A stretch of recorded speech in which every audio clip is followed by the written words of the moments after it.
We're here. It's Monday. It's Orbtoberfest, our month-long celebration of all things Halloween. And I'm really excited that we get to play Monster of the Week, which is an amazing Powered by the Apocalypse game. It's going to be fun. We've been doing this for a couple of weeks now, just pulling in all sorts of horror games. And if you haven't seen it already, we played Cult of Divinity Lost last year, and the back episodes, if you like, of that are on our YouTube. So head on over there if you're not watching YouTube for this video. We are live, so if you're watching live, then please do join in with the comments, and we'll keep an eye on those. Other than that, of course, we've got the Discord. Please, you're welcome to join us there, and a Patreon if you'd like to support our efforts. But without further ado, it brings me great pleasure to bring on the cast for Monster of the Week. I'm so excited. So hello to our GM Keeper, Chris. Hello. Hello to Erin. To Jay. Hello. And to Richard. Thank you, everyone, for joining. I'm going to move the GM all the way over there, and then let's make everyone a little bit bigger. And yeah, I'm really excited about this, Chris. Tell us all about, if you wouldn't mind, Monster of the Week. What is Monster of the Week? So Monster of the Week is a Powered by the Apocalypse game engine run game. We have a cast of characters who've all picked their own playbook. So think that as your character choice. His skills and attributes all be derived from your choice of playbook. So if you think back to things like Buffy the Vampire Slayer, Scooby-Doo, Supernatural, those kind of paranormal monster shows where you'd have a weekly episode, we've picked an archetype.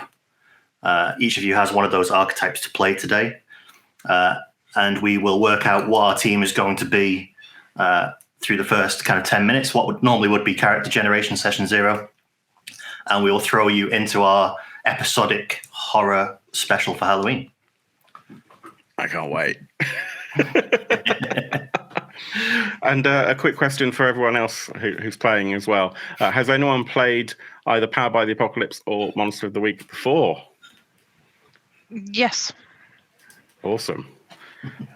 Looks like we might lose Rich. We'll keep an eye on that feed there. He's got a little bit blurry. What else? Okay, so this is a horror game, so I'm not expecting there to be any problems because we've all played at the table before. But we do have X card, so if anyone who's playing gets uncomfortable at any point in time by something that someone else is doing, by the way the story is going, this includes the Keeper, Chris. We have a private chat, so we can kind of put our hand up and say, hey, this is not quite working for me. Can we kind of either move along or just slightly tweak the subject matter without it obviously impacting the stream? And yeah, we're live on Twitch. We may stop for an intermission halfway through. We'll see how it goes. Yeah, without further ado, let's crack on. GM Chris, I'll let you take the reins now, and preempting, we probably want to introduce our characters to an extent. But, certainly. It is now. I'm gonna roll up the show, and that way. Throw you the show. There you go. You can catch it. That way. There in the head at the time. So to get you guys into the world of Monster of the Week, we have a short blurb from the front of the book, which will kind of ground us into what we should be expecting, what your characters should be expecting as well. Most people don't believe in monsters, but they're real. And when someone finds out that monsters are real, it's usually just before they get eaten. But some people are mean enough, smart enough, crazy enough, or hurt enough that they live. And some of those surviving go on to crusade against the monsters. And that's you. It could be that you make a stand and defend your hometown from everything evil that comes there. It could be that you take to the road and go and hunt them down whenever you can find them. It could be that you have magic powers to put on an even footing, or even that your name came up in prophecies thousands of years ago. One sure thing is that you aren't going to go back to your old, safe life. And I think it's probably appropriate we need to introduce everybody. So, Erin, do you want to introduce your character and a little bit of the backstory, just so everyone knows who you are and what you're playing today? Yeah, certainly. So I'm playing Harry Blackstone. He's a spell slinger. His playbook is spell slinger, which means he's a magic user. He owns and runs Blackstone Magic Emporium in Amity Falls. It's like your classic potions and lotions type little magic shop, and also does lots of little trinkets, bits and pieces. There's a lot of dream catchers and shit like that all over the place. He himself is tall, scruffy looking. He's got a beaten up long leather coat on, and he doesn't go anywhere without his 6-foot wooden staff that seems to have lots of intricate carvings all around it. Nice. Brilliant. So we have our spell slinger. Phil, who are you playing today? I am playing Julian Hammersmith, and Hammersmith is, as his name may imply, in fact, he's a blacksmith. He's a blacksmith of wherever it is that we're living, and basically he's been doing all of the kind of the work for the town. So if you need a gate, you go to him. Obviously, there are people who keep horses, and he does all the horseshoes and that sort of stuff. He's been there for as long as anyone can remember. He's not particularly old, but he's certainly not a young person. You almost never see him without his disproportionately large hammer, which is unconventional for reasons that I could go into later on when we get around to describing what happens.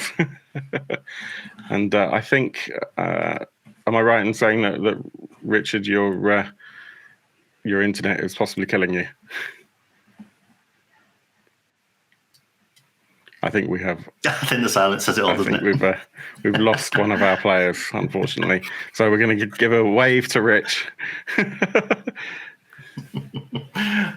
He will be back in the next one. We'll get his internet sorted.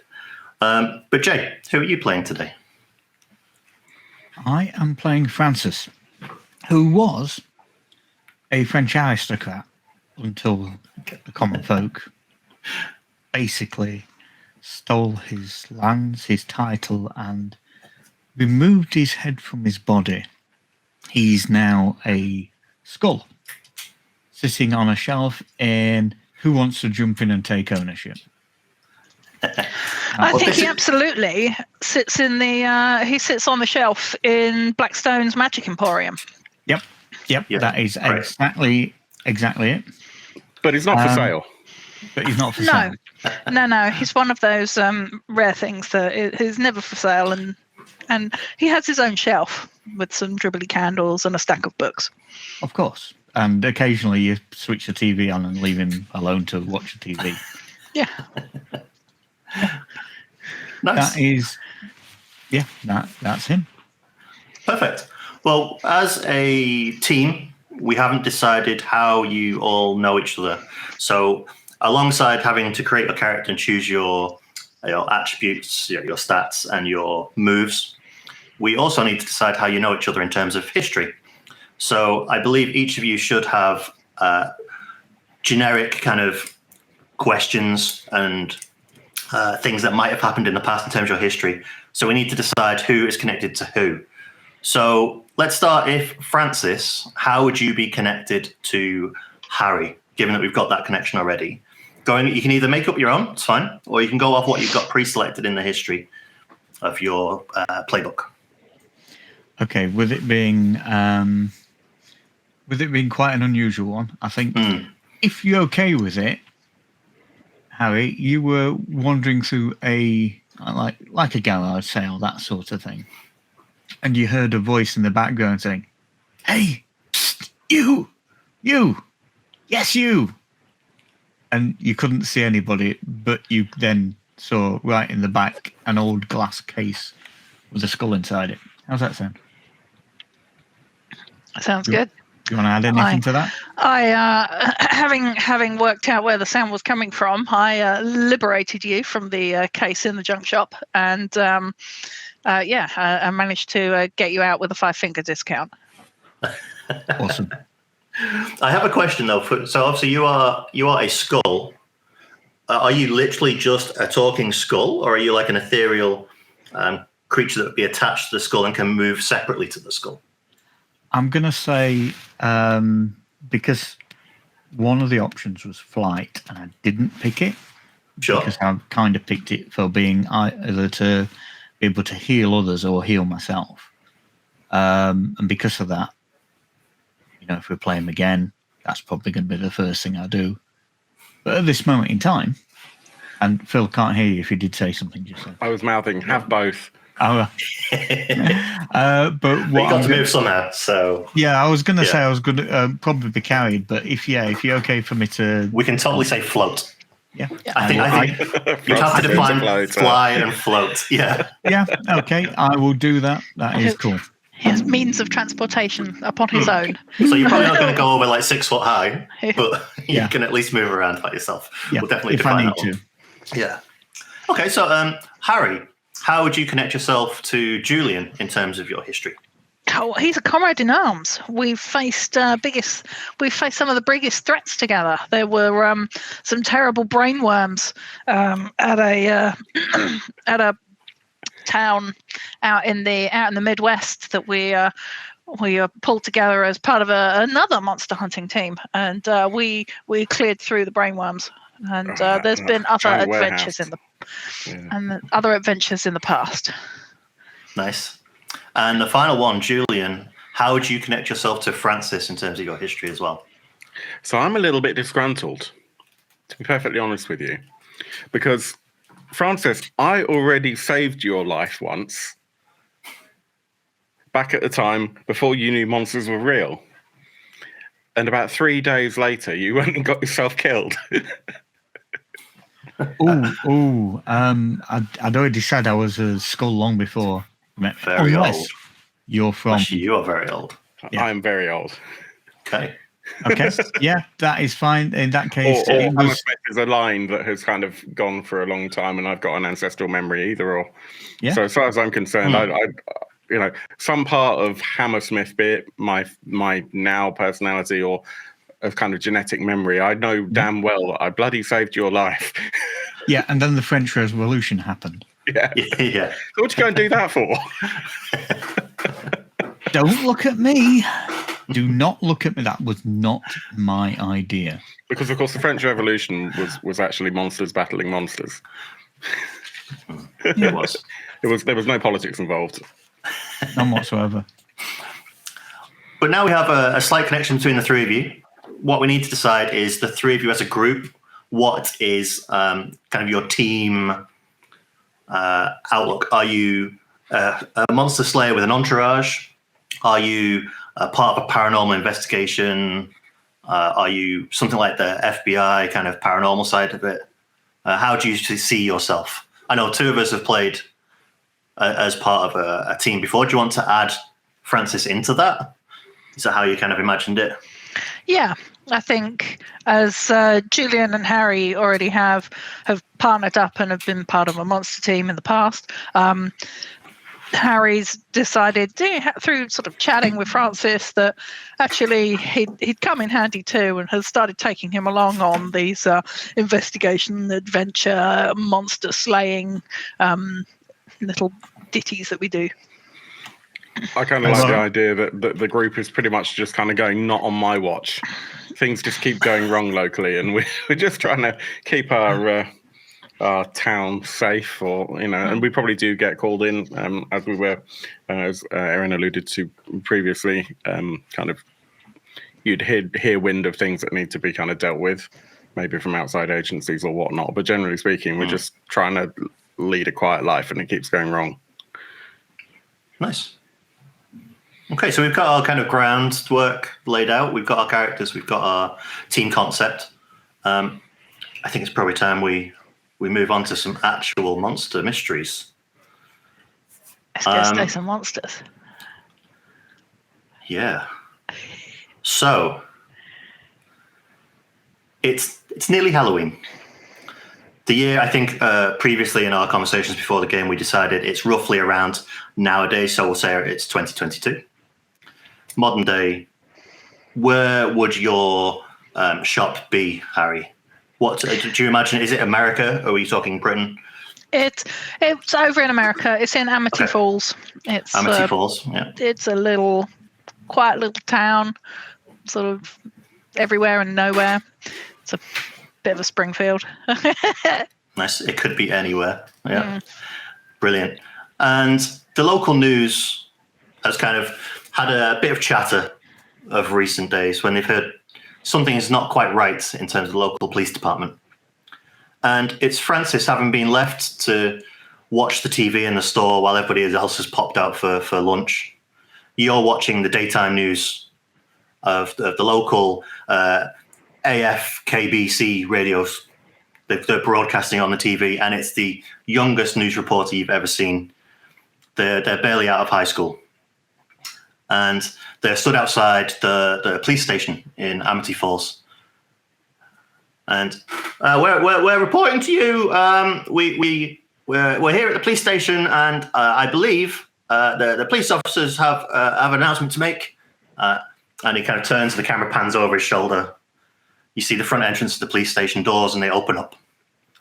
Out steps a confident-looking police sergeant.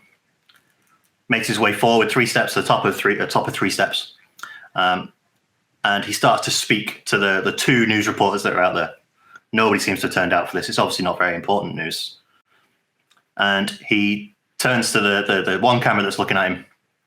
He says, "Ladies and gentlemen, the rumors are true. We have misplaced some evidence, but it's okay. It's from a cold case. It's a long time ago. There's no need. It's not. We've not been infiltrated. We've not been robbed. That's definitely not happened. There's nothing on security, guys. It's all good. There's nothing for you all to worry about, and I'd like to qualm those rumors. Nothing's going to go wrong." And turns back to the news reporter. So come. Ha.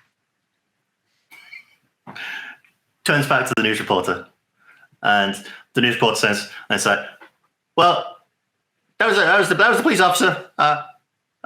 We made this video," and it cuts him off, and it goes straight to a VT. And on this VT, you see a really horrible, shaky camera outside what looks like an old factory. And at this point, the camera kind of goes a little bit blurry, a little bit wavy, and we kind of go to a little bit of a flashback. And you hear the roar of machinery, the clanking of metal on metal, the swinging of chains, and the chatter of people at work.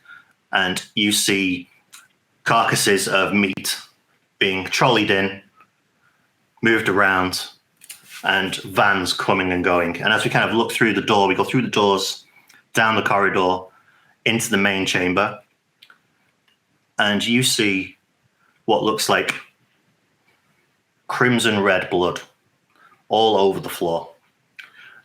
You see it dripping from carcasses, cows, sheep, pigs, all separated, but all dripping into the same vats below the building.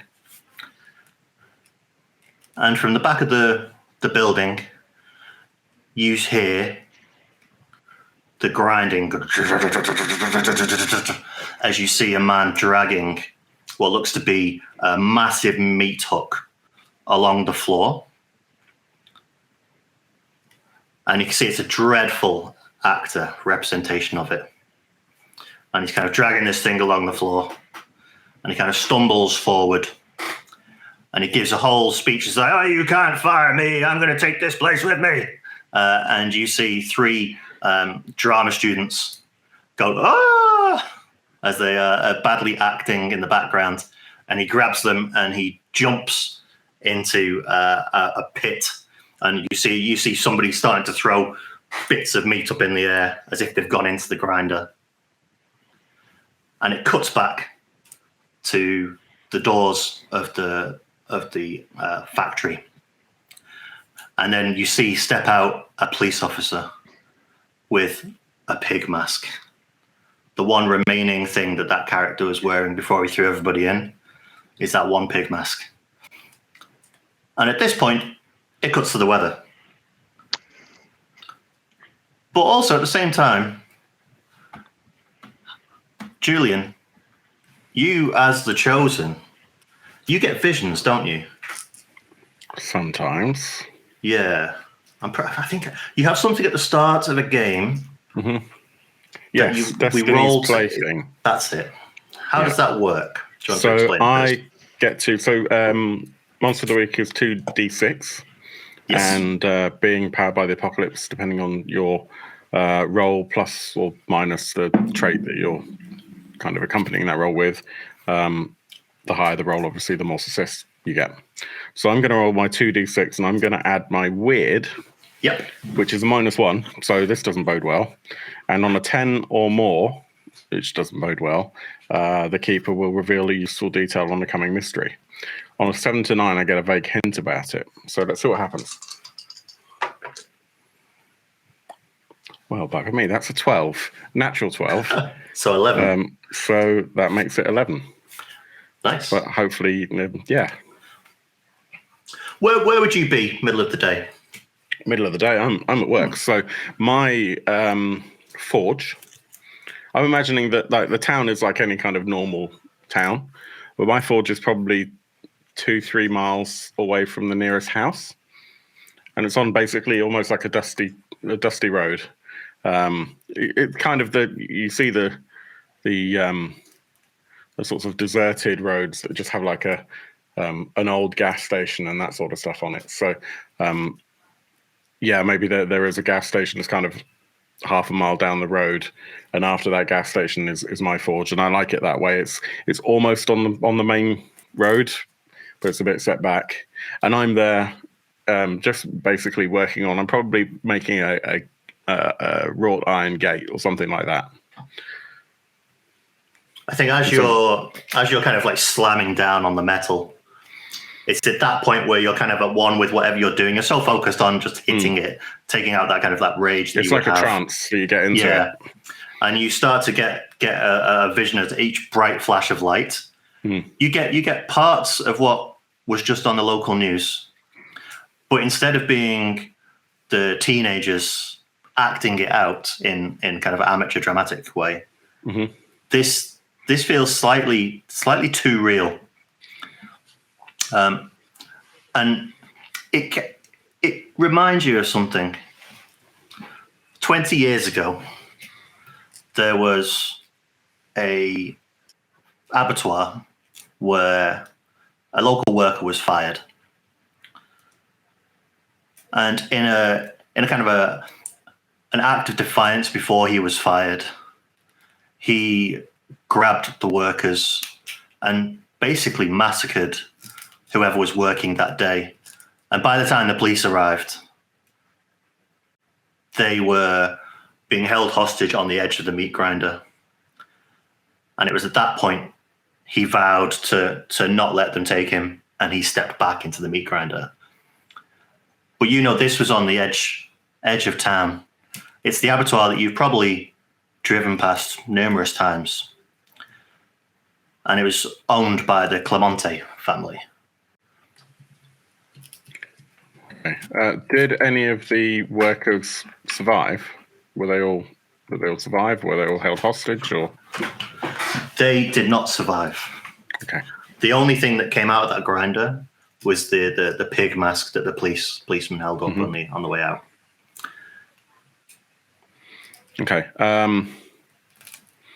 Probably what happened then is I just get a sudden vision of that as I strike down on the hammer. I've just taken the iron out of the coals out of the forge itself, and I've put it down on the anvil. And I'm slamming it down with my one of my trusty hammers. And that first hit, just as it's about to connect, I get this vision, and the smell of the abattoir hits my senses. And I almost feel like as meat is going through it, that the blood is spraying into my face. And I end up putting so much force down with that hammer that it goes straight through the steel rod that I'm delicately trying to hammer, because I'm pretty strong, and I actually have to pull my punches when I'm hammering this steel. And effectively I flatten this this rod completely against the anvil, and it just snaps off at the end. And I drop to one knee. And I go over to the phone, and Harry's phone starts ringing. Yeah, hello. Brother, have you seen the news? No. But Okay. hang on, let me ask Francis. He's always on the news. Francis, has there been anything interesting on the news? And Harry sort of yes. like shouts across the shop at Francis sitting on the shelf. He's been staring at the telly all day. You watching that adult channel again? And I guess that's Gillian. Francis says there's been stuff. He's been watching the news. What's going on? Yeah. What? Oh, right. First of all, there's some really bad actors in this town. I mean, seriously bad acting. And the clothes they were wearing, like young people these days, right? So, okay, but anything interesting, or are you just going to complain? Right. Sorry. Yes. Let me think. There was I think, from what I could tell, a pig murdered some people, and now the pig's gone missing. No! It's an item in evidence. That was it. I guess it's Julian on the phone. So Francis reckons, according to the news, some pig has murdered people, and the pig's gone missing from evidence. That sounds pretty weird. That's the problem with old people. They never remember things properly. Well, it's only been, 10 minits since this thing's been on the news? I wasn't watching the news. I had the radio on, but jeez. But spit it out. Do you? Yeah, you're probably old enough. Do you remember the slaughter at the abattoir? I mean, that sounds really jack. The people slaughter at the abattoir. Oh yeah, that crazy bloke couldn't take being sacked. Threw himself in a meat grinder. Yeah, the Clermont abattoir. Yeah. Didn't he throw loads of people in as well, or something? I mean, yeah, first. I mean, that's how you do it. Yeah. Well, what about it? Apparently, they still had his mask in evidence, and it's gone missing. That was it. Yes. Thanks, I was Francis. paying attention. You should have just stayed dead. What? So. And you can hear Julian laughing in the background. So. Okay. So. So his mask must have been a pig face. Yeah. I don't know. Well, when we find it, we can put it on Francis and see how it looks. It's. Do you mind? I would rather have a really nice hat. Well, that's not going to happen.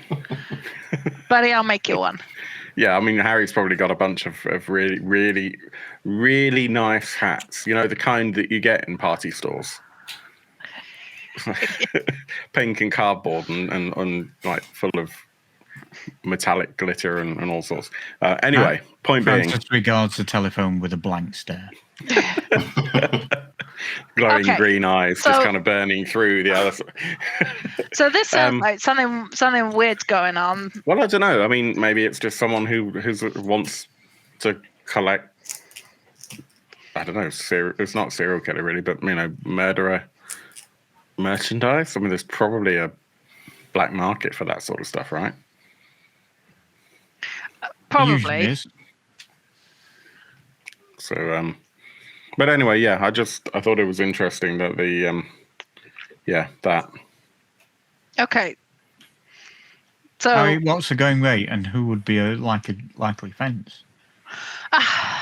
You see, there's loads of. I mean, like a pig mask from a murder. I mean, it's going to have some kind of latent energy, bad vibe energy to it.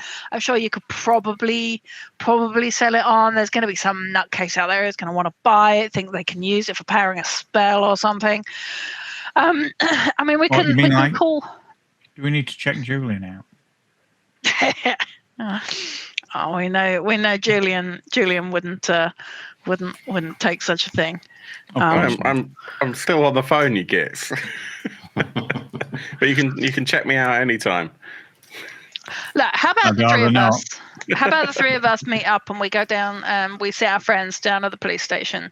Maybe see if like police Captain Schneider's down there or something, and maybe find out if this is a just a normal crime, or maybe this is something spooky that we should be getting involved with.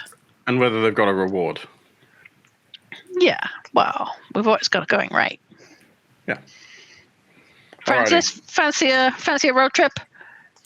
I hover off the bookshelf and onto the main table. Awesome. With that. Then check that there's nobody else in the shop. There's hardly ever anyone in the shop. Every now and then, like a bunch of teenage girls come in and buy some like patchouli incense sticks and a piece of wood that looks like we claim is a magic wand. But yeah, most of the time there's very little foot traffic in and out of the shop. Alrighty, should I pick you guys up? Yeah, my truck's in the garage again. Did it leave? I mean, I don't remember the last time that thing was running. Yeah, it has its moments. I'm telling you, you just need to get something old and reliable, like a VW Bug or something. Yeah, but I like American. They're just not reliable. There's nothing like the classics. All right, I'll get in the pickup and I'll see you in 10. Awesome. Come on, Francis. Okay. Harry sort of picks Francis up and goes, do you want to go in the bag, or do you want me to carry you? Pop me in the bag. That way I can see outside the bag. Yeah. It's like just don't zip it up, because I get really claustrophobic. There's actually like a little mesh hole cut into the side of it, so we can see out through it. Yeah, but like when you get like a cat in a backpack, those sort of cat carrier backpack. Big glass bubble. Yeah. Yeah. So I think as you kind of place the skull in and the lid comes down on the bag, the top of the bag comes down. That's when the screen fades to black, and we pick back up. You were heading to where? So you're going to pick everybody up, and you wanted to head to the police station? Yeah. So, okay. Yeah. So I've got two vehicles. One of them is quite a nice modern-ish car, pickup truck. And the other one is also a pickup truck, but it's probably from the late 50s, early 60s. There's nothing electronic about it whatsoever. But you're in the new one? No, I'm in the old one, because every time I drive the new one, it breaks when Harry gets in. Doesn't always completely break, just like goes a little bit futsy. Yeah. I still haven't been able to change the radio station. Hi. Have you got that thing? That thing you stick in your ear to make people think that I'm a voice over the phone? Hey? That thing that you stick in your ear? You said about it in your ear, that what they call it, so I'm supposed to be a voice over the phone. Like a Bluetoothy thing, that little sticky, yeah. Okay, yeah. I'll put that in. You just hold the phone up like that. Like I'm eating pizza. Yeah. He puts a little really outdated early 2000s Bluetooth light doesn't work. Yeah. Clip thing in, and it doesn't work at all. But it looks like he's talking to someone. Cool. Well, thank you, Francis. You guys arrive at the police station, centre of town. It's relatively busy thoroughfare. Lots of people walking around. But as you kind of step out your car, you find a spot to park. You step out. You notice as you walk up to the doors of the police station, an older lady is kind of making her way out, and you stop and open the door for her, let her out. Well dressed, and she kind of nods, thank you, on the way past. As the police chief inside goes, can I help you? Hey. Looks like Captain Schneider's not in today. Hi, police chief. Yeah, I'm afraid not. That's a shame. Can Do you have a crime to report, or? Well, actually, I was wondering whether we could be of help for you guys. Well, if you want to sign up, we're going to be recruiting next month. So you can go through the recruitment process. We heard that you've had a problem with mislaying some evidence. We're able to sometimes help with things like that. Wait, you've worked with Schneider before? Yeah. So you're those people? Yeah. Well, come on back, quick. Okay. Come to my office.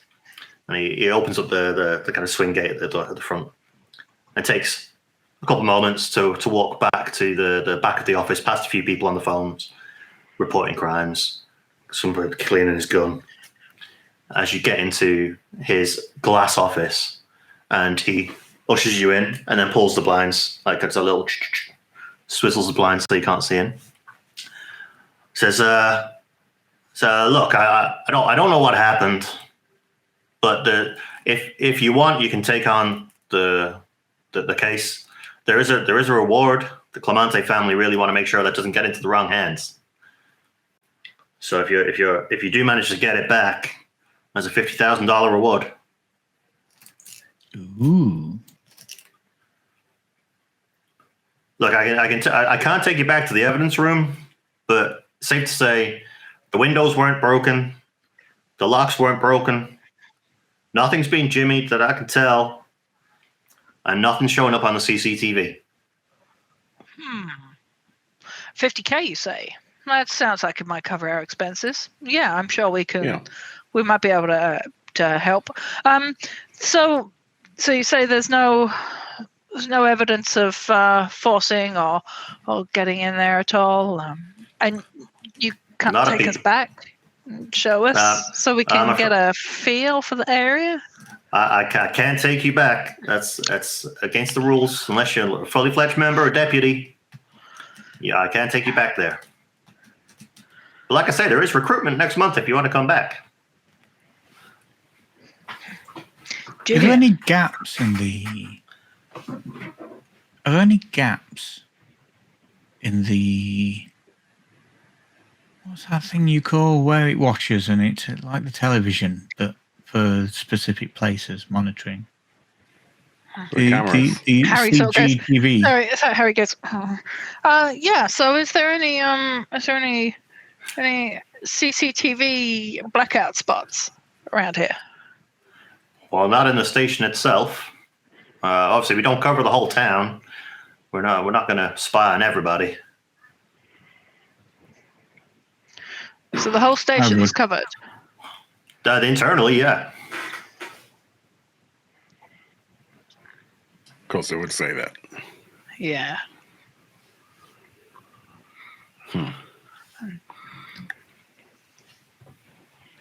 Look, if you really need to take a look, I can take you to the door. Okay, you can't step inside, but I can show you the door. Sure. Show us this impenetrable door of yours. Yeah. And he goes back outside his office, takes you down a corridor, and you get to the end of the corridor where there's a single wooden door, small glass window in it, and he opens it. Doesn't even use a key. Just opens it. Says, "There you go." Can I investigate a mystery? I basically look and see if I can see something that's out of place or something that looks wrong in the current setting. Certainly. So yeah, we're going to use investigate a mystery move. So it'll be 2d6. Yep. I believe that is plus. Is it smarts? It's sharp. It is sharp. Sorry, sharp. Sharp is 0. Oops. Oh, that doesn't sound good. Lower than a 6. Cool. Oh 7. yes, it was a 5. Yeah. Okay. I'm going to say, I'm going to suggest, as I'm being carried about in the bag and I'm trying to look around, I basically get myself turned up in a mess and can't see, and I'm looking now at the back of the inside of the bag. and not the mesh panel. And that is the mystery that you're investigating. Yeah. Hold that thought, though, because we haven't yet explained we have luck you can spend. So each character would normally start with 7 luck points. In this case, because it's a one-shot, we're going to start with 4, just so you're not super crazy powerful. But you can spend that luck if you want to retroactively make that roll a 12 or to negate any harm. So in this case, you might want to use one to make it a 12. It's up to you. You know what? As you insist, yes. Why not? Go on, let's do this. Brilliant. And so because you get a 12, you may ask the keeper any question you want about the mystery, not just the listed ones. So that's on top of, so a 10 plus would have been hold 2. So you can ask 2 of these questions. So do you have the list of questions there? Do you want me to read them out? Oh, no, I've got them here. First of all, what's being concealed here? What aren't they telling us? So looking inside the room, even from upside down in a bag, you can tell it's not the walls and the doors that the police have paid attention to. You can see there's actually a very big drainage grate on the floor that they seem to have just brushed over. Okay. And I'm actually going to, and because it is a big one, so what happened here? You pay a little bit more attention to that drainage grate. And not only can you see that is probably a valid route for things to get in and out of here, you also see scratches on the floor as if the grate has been moved recently. So it's potentially they've gone in and out of the grate and the sewer system. Check the drainage gate. The drainage gate in the floor there. Have a look. It looks like it's been moved already. Harry sort of goes, yeah. You guys, I mean, obviously you keep a tidy house. What about the drainage? What about the drainage hole? You look like you got a couple of scups and things around that. You guys been down there recently? Oh, well, I ain't going down there. It stinks of shit. I mean, what, you really think someone can fit through there? How wide is it? I think it would be realistically, I would say, 1 foot square. So half a meter square. A slim person could quite easily get through it. Yeah. I could get through it. Yeah. Yeah. I mean, look at the size of it. It's enormous. I mean, you could get you get a complete, whole herd of horses through that grate. Look at it. It's enormous. You could definitely get a person through there. No problem. Well, Are you telling me you guys have not been down there and checked? There's a way in and out of your evidence room. Well, I wouldn't fit down there. I told you anybody else can fit through that hole. And I turn and say, yeah, I don't think I would. I'd fit down there either, would I? And I kind of big myself just a little bit more, pump myself up to kind of demonstrate that I'm quite a lot physically larger than this guy. And I just say, is there anything else that you've failed to notice? What aren't you telling us? So you trying to make a move to manipulate? I think so. It'll go horribly wrong because I've got a -1 on my charm. But hey, you have to try. Yeah. Huh. So that was a 9. So an 8. 9. So still a success. Okay, so you do it, but you only if you do something for them. That's fine. Look, I can't like say everything that happens in here. This is the evidence room. It's the police station of the town. If word got out that the things have been stolen from the police station, hell, there'd be riot. Everybody be here for all the drugs and guns we've been taking over the last 2 years. We just simply can't have that happen. You can't tell a soul these things you see here. Okay? Discretion's our middle name. I mean, look, that's fine. Mine's Marmaduke. You know, we got this. We got our reputation with Schneider by being discreet. You know. Well, see as much here. as we can be. I don't know how discreet Snyder can be, but when I came back, they were on shift on Saturday. When I came in on the Sunday morning, I don't know what they'd been doing, but there was a small pig inside the evidence room. What kind of person arrests a pig? Are you sure he was arrested? Well, it was in the evidence room. You can't get handcuffs on it, so I presume that's just where they kept it. What about the paperwork? You have records of that? I didn't find any paperwork. I mean, how are you going to identify a pig? You can't take fingerprints. Big prints. Could have taken a snout print or something, but... Did you try asking its name? Well, I don't know where it's gone. I'll just let it out. Well, you should have ID'd it. Like, I don't know. Something. What the hell is that going to do with a pig? Well, you do realize that it's coming up to, the weekend, right? So, eat it. Well, it's not really my kind of thing. I don't think I want to, kill the pig just to eat it. I'll leave that to the professionals. I'm hungry now. We all think out of character. Look, Fine. Yeah. It might be worth talking to the Clemantes if they're so interested in getting this thing back, at least out of the hands of whoever's taking it. That could be a good place to start. They obviously know the story.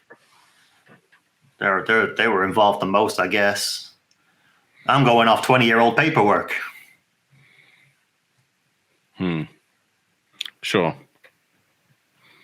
We could do that. This grate on the floor, does that just go to the sewers? Does it go to... Yeah, where does it go? Do we know where it goes? Hell, you can go down and find out if you want. I don't want to be slipping down there in this coat. I mean, that's why we were asking you, right? Because it'll go down to the treatment center, right? Next town over. Why don't you ask him if you can leave the room and, I could go down and have a look. Francis, do you think we could, pop you down there? Are you all right with that? Yes, but I'm going to need another TV soon. I've got 2 to watch. Okay. Well, remember what happened last time when you went away? And I said I wanted the news channel, and you left it, and it was a marathon for the Brides of Beverly Hills. Now, don't get me wrong. Do not get me wrong, because I believe that, Kylie should really be letting her daughters. She shouldn't really be letting the other actors in. Okay. Fine. I'll do it. And Harry's there, arguing with someone on a Bluetooth headpiece. And go, okay, fine. Police chief. We work by unconventional means. You know that. Can we have the room? We've got a way of maybe seeing down there. Hey, look, I can't leave you alone in the evidence room. That's definitely against procedure. At which point you hear a younger police deputy come in through the door and it says, "Chief, I think you need to see this.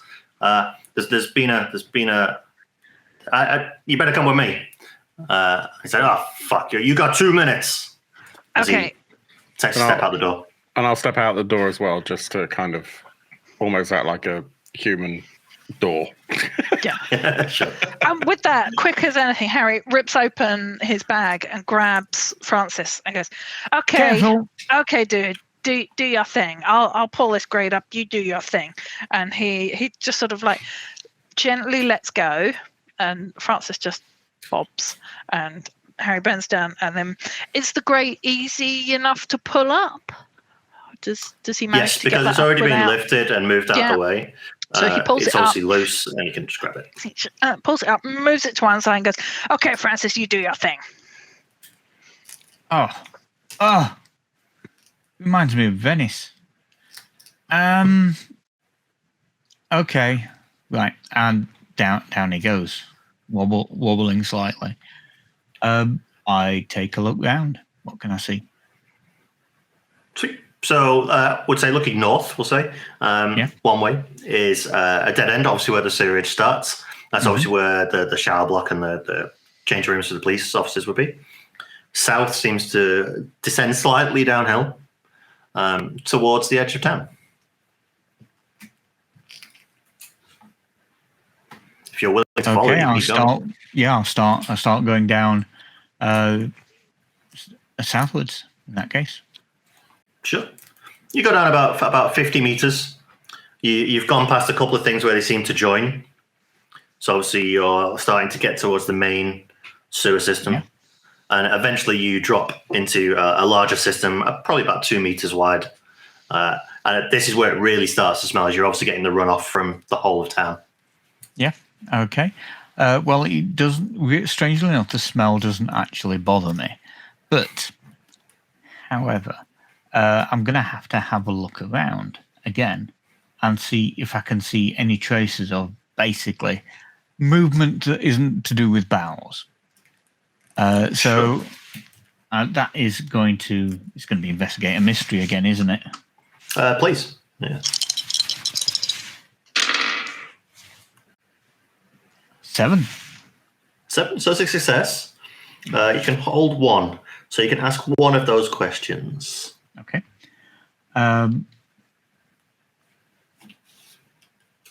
Where did it go? Or actually, I'm reversing that and say, where did it come from? Sure, I'll give you that. Where you had to kind of float down a little bit is actually a relatively large step down for what would be a person. And on that, you can then see the trace of little hoof prints, little trotter prints, where this pig must have got into the evidence room. And you can follow those. They seem to go down out of town towards the edge and towards where the sewage is going, but further than you can see as it kind of starts to wind corners. Are the footprints going towards or away? I take it they're going towards the station. They're going towards the station. Yeah. Yep. Okay. I will start returning and probably scare the life out of some rat as I do so. So you float back up to where everybody else is, and you kind of pop your head back up out of the train.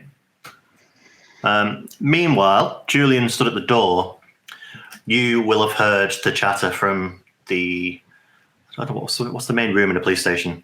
The call center at the police station. The main office. Yeah.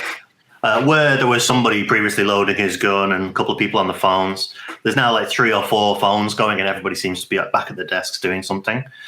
As you hear chatter, that something's happened at the abattoir, and you hear mention of the name Clemente.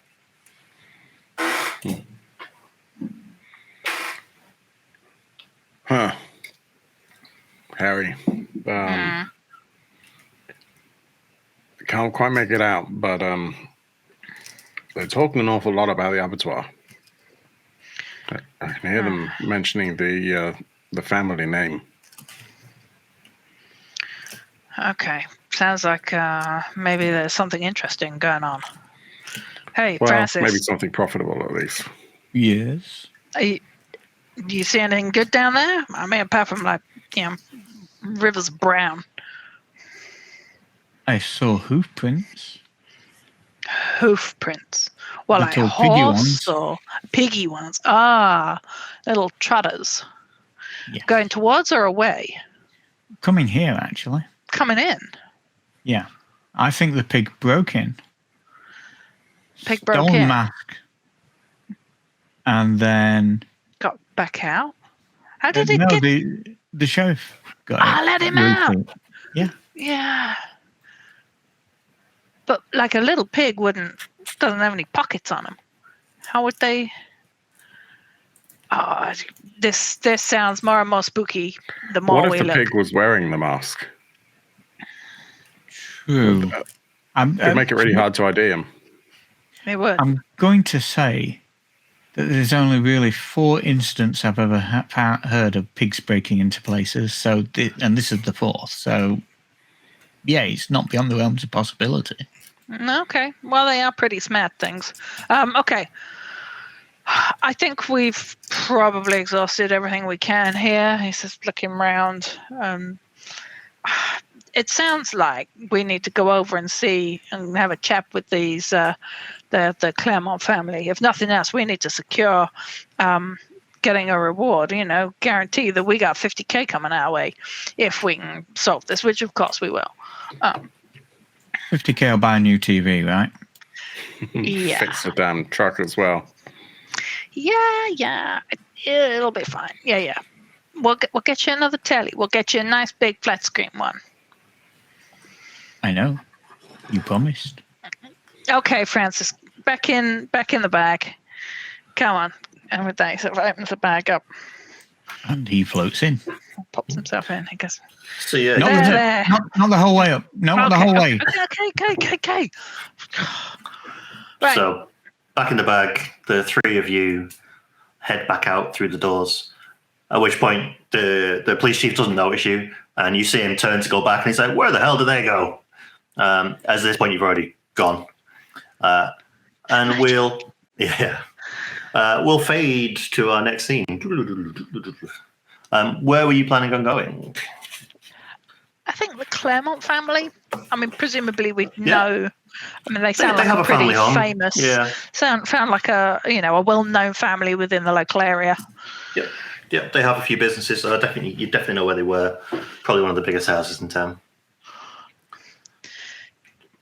Julian, you can talk to this lot. I got us into the police station. You're better at talking to these Please. posher ones than I am. They always look at me and they look at the coat and the scruffy hair and they always look down their pointy noses. Uh-huh. I never had that. Because I'm such a charming guy. Fine. Hey, you're at least clean shaven. I'm at least an intact person. I think you'll find I'm more clean shaven than you. When was the last time you took a razor to yourself? Okay, guys. Okay, this banter's awesome and everything, but we got shizzle to get on with. And Julie, you take a step out of the car. You kind of lead the group towards the building, the Claremont family home. Mm-hmm. How would you describe this building, given the fact it's an aged, relatively well-off family? I think that this is like one of those large homes that is from a plantation owner in terms of style. So long driveway, bit of a porch out the front. I think I know what you a mean. couple of floors, white plaster, painted up, ridiculous columns. Might not be particularly ostentatious on the inside, but I think it's certainly the outside is. This thing's a couple of 100 years old. I was going to say it's like old money. Yeah, That's what you kind of exactly. imagine. Yeah, exactly. So I'll knock on the door. Probably I've dealt with them in the past. Maybe my family maybe even did the fencing around the property.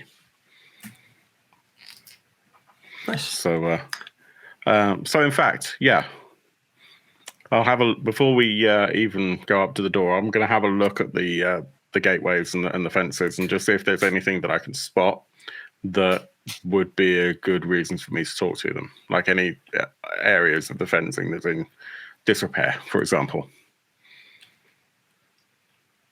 I think given the age of the building, there's definitely some points of the fencing, you would be like, we could improve that. We could renovate that, repair the patches where it started to rust, maybe repair the weather vane that might be on top of the barn or whatever. So there's definitely different things you can pick out and have as a starting point. Sure. So I'll do that. And in fact, as I go to look at the knocker, I'll even see whether or not the kind of ornate knockers. They've got a doorbell, but they've also got like a cast iron door knocker, and see whether or not that's wobbling or something like that. But it looks like it's not in the best of condition because most people use a doorbell. I might just accidentally use a bit too much force on the weakest point and see if I can kind of break it off. I was about to say anyway, as soon as you knock, you kind of knock a little bit too hard and it's one big loud bang, and then you're now holding the large brass knocker. Yeah, so I'm like that, and then I'm ringing the doorbell. And as you kind of holding the door knocker, the door does start to open up. You didn't hear anybody walk to the door, and you just hear that. They would have had my truck though. That's true. And yes, can I help you? An elderly gentleman answers the door. Do I happen to know his name? Mr. Clemente. Okay, so it's you not would recognize him. I think being locals, you would know him as Archie Clement. Archie, I believe this belongs to you. So, it was attached to the door, but I used it.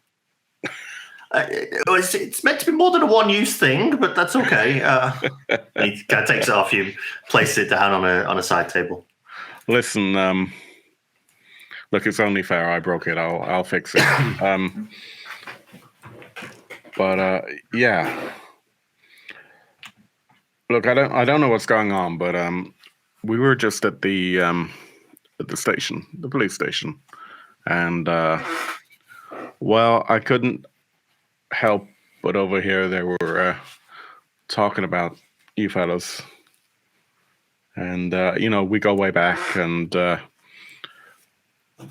it seems the Schneider's not here, and without him, I don't know, the new guy, he seems pretty incompetent. So look, if there's anything that I can do with Harry to help whatever's going on, then we're here. Well, what do you mean by what's going on? Is something happened? Well, I don't know. Nothing's happened here. Huh. Well, the boys in blue, they were saying your name quite a lot, to be honest with you, Archie. Well, I don't think I did. I don't think I've done anything wrong to be in trouble with the police anytime soon. At which point you hear a scream and a smash. And one eyebrow just goes up. And you see him kind of freeze and turn around. And he starts to walk off to see what that noise was, leaving the door wide open. I run back to the car and grab because for reasons of it's just not damn practical. I don't always have my hammer with me. But I open up the trunk and pull out this hammer, and it's like my trusty shit's about to go down hammer. It's rather large. It's like a two-handed, almost like a 3 or 4 foot long oaken shaft. On the top of it is what could only be described as it looks like a goddamn anvil. And so one end is like a blunt, kind of end, the blunt end of an anvil. The other end is that conical point that you would see at the other end. But it has, and it's made of meteorite, and it's just fashioned onto this huge, surprisingly able to hold its weight, like a huge oaken staff. And I just say, shit's going down, come on. It always is. Oh, that Harry sort of lumbers out of the car. Come on, Francis, grabs the bag. Well, let's go sort some stuff out. And head for the door. Okay. So you head back up towards the door, still wide open. Yeah. And you can hear chatter coming from what would be the kitchen at the back of the house. I think we're best to head in that way, towards the sound. Well, Francis did say I was hungry. As you make your way to the kitchen door, that sound of chatter kind of solidifies itself a little bit, and it's actually cries. Someone's crying in that room, and as you look through the door, you see Archie, who was stood at the door with you, seems to be consoling an older lady, obviously his wife. As on the kitchen table, what would be a former large butcher's block, you see the body of a younger family member harpooned by what looks like a meat hook through the chest and draped across this butcher's block. Damn. What the? Who That did looks this? like a meat hook from a slaughterhouse. Hey, people, we're here. It's okay. Just can you tell us? Have you just found this? What's going on? And the woman starts to talk. So I just brought tea back in, and then I was going to do the washing up, and then Zachary's just sat there. He's dead. There's two in one day. 2? Yeah, I just got off the phone. I was come to tell Archie, and Cyril's dead. He's being killed. They found him at the old factory. I just look at I don't know what to do. Archie. Well, like I said, we're here. As is the cat, by the sound of it. Hello, cat. Can I use magic and, in particular, observe another place or time? So observe this place at the time that this thing has happened.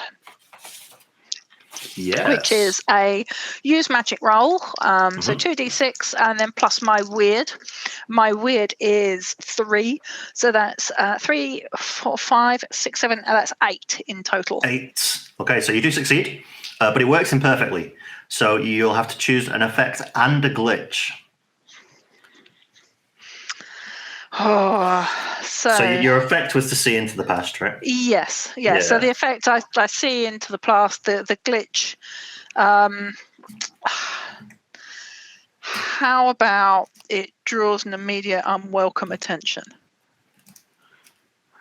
Unless that doesn't quite work, unless there's something a little more appropriate. Like a weakened. I'm cool. Whatever glitch is, I'm all for chaos. I think we can work with that. Yeah, we can work with that.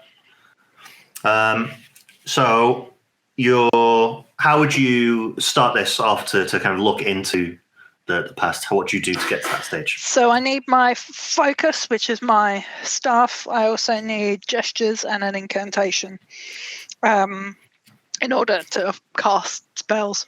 So he stands there with his stick, with his staff planted. With the other hand, he sort of goes, I see. And he sort of recites like a weird faux Latin type spell of I see futurias, I pastias, thearias, hiara, and tharias. Show me. And like that, with bright flash of white light, you are cast into what would be, I'm going to, just so we can see it's different, it'd be like a black and white scene. But it's clearly modern day because there's a kettle and a toaster and all that stuff. But the way the kitchen looks in this old house, it could be back in the 1920s, 30s.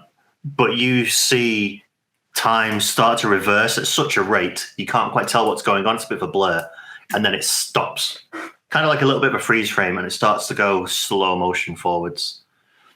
And you see the back door wide open, and you see a tall, lanky, what you presume to be a man with a pig mask The pig mask appears to be dripping blood down his chest and his apron. Obviously, the uniform of what would be an abattoir worker. His big, heavy boots kind of clop through the kitchen. As you see behind him, he drags through the door on the bend of this meat hook, the body of Zachary being killed outside. And you see him easily lift him, and just place him on the butcher's slab. And you see him as he sits there for a moment, and it stops breathing for a second. It goes quiet. And his head turns and he looks directly at you. And he starts to walk, and then the vision stops. He starts to try dispel kind of thing, and then okay, guys. Okay, a tall male-looking figure, pig mask. This poor dude on a meat hook. He was dead when they dragged him in. It looks like something's happened outside. There's definitely a tall entity wearing a pig mask that did this, and it saw me. You're not meant to be able to see back through the visions. Okay. But it saw me.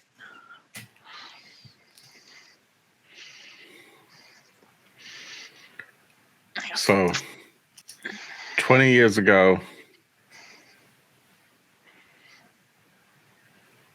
some of the best of us were slaughtered, and all that remained was the pig mask. And now here we are, and well, those of us who brought all of those people together are being hurt by a man in the same pig mask. This is unconventional. It's a haunting. I've got to dial in my friend Francis. He's on my Bluetooth. Francis, hi, you hear me? He relays. He goes, yeah. So hear you. Sorry, for the benefit of these dudes that are here. Right, yeah, yes, I'll put him on speaker so you. you can all hear him too. And he sort of pretends to faff about with his thing so you can hear Francis. Yes. Supposedly through the Bluetooth. Hello. Hi. So at this point, you get interrupted, and the woman that was crying and being consoled by Archie has been escorted back to the doorway, and she turns and says, "So you can drop the act. We know we could. I could see what you just did. I know. Okay. So I've done some of that stuff myself. So you really think you can get us out of this situation?" We can try. Look, 20 years ago, I may not have been as cautious as I am now, but I may have done some rituals, and I may have done some things, and it was good for the business at the time. We prospered. Was it really good for the business? Well, I mean, look at this house. You don't keep this house going on a nurse's wage. You don't do it as a baker. You need to get some extra money from somewhere. Well, when they talk about bringing new blood into the community, I know I'm out of line. We go way back, but I'm just disappointed. So what happened? What did you do? Maybe if we know what happened, we can try and figure out how to fix this for you. See, I was part of a coven back when I was younger, and is that we were just trying to make sure we were all looked after and healthy, and we may have used some of the blood from the abattoir, and we may have contacted some demons, and maybe one of those spells went wrong, and then it may have possessed one of the workers at the factory. Always with the demons. I know. Did you roll 6 or below? I think I must have rolled snake eyes that day. Sounds like you pronounced his name wrong. Maybe. I can't even remember what that goddamn name was now. It's 20 years ago. I thought this was all over. Where did you where did you do this? In the basement of the factory. Jeez. And you've just heard news that another member of your family has just been killed at the old factory, at the old slaughterhouse? Yeah, they Sounds to me. found a security guard lynched up to a wall, and Cyril, poor little Cyril, is just strung up next to him. Can I ask, how many more family members do you have? Well, there's just the three of us now, I guess. It's my daughter Sophie, and then Archie, obviously, and myself. Where is this Sophie now? Well, she should be at college. I mean, she's only on the other side of town. It's community college. She's not the smartest. Can you call the principal and tell them that she needs to be removed from school? We'll go and get her now. Oh, of course. Yeah, I'll sort that out right away. I think we need to get the police to go get her. We go down the basement of the slaughterhouse. It sounds to me like that's the site of the ritual. That's going to be the site of undoing this mess. If Schneider were here, I would agree. But that guy let the pig escape and didn't even notice when we left. Yeah, this new chief is not that great. So, hey, why don't we go in convoy? We'll go to the school together. But once we've got the girl, you come back, or if you've got some family, you can go too. We'll head on over to the factory. Try putting a protective spell. I can try. It's been a while since I'll have to find my books. Aim been for a long something time. that's completely the opposite, and maybe you'll have some luck. Well, no, I might just spend more time reading it this time. Okay, Or that. I'll read both pages. Okay. And get the pronunciation correct. Yeah, practice before you do it. Well, surely as soon as you say it, that's kind of it. That was a problem say it last in time. your head before you say it out loud. Okay, yeah, I got this. You go and find I Sophie. died. Okay, we'll go. Well, okay. Before we go, you didn't happen to send a pig in after the pig mask or anything like that? You haven't got pigs on the No, we don't on the estate. we don't have any pigs. Okay. So what? I mean, no. We have evidence to suggest that a pig was used as part of the theft of the pig mask. Just covering all tracks and leads.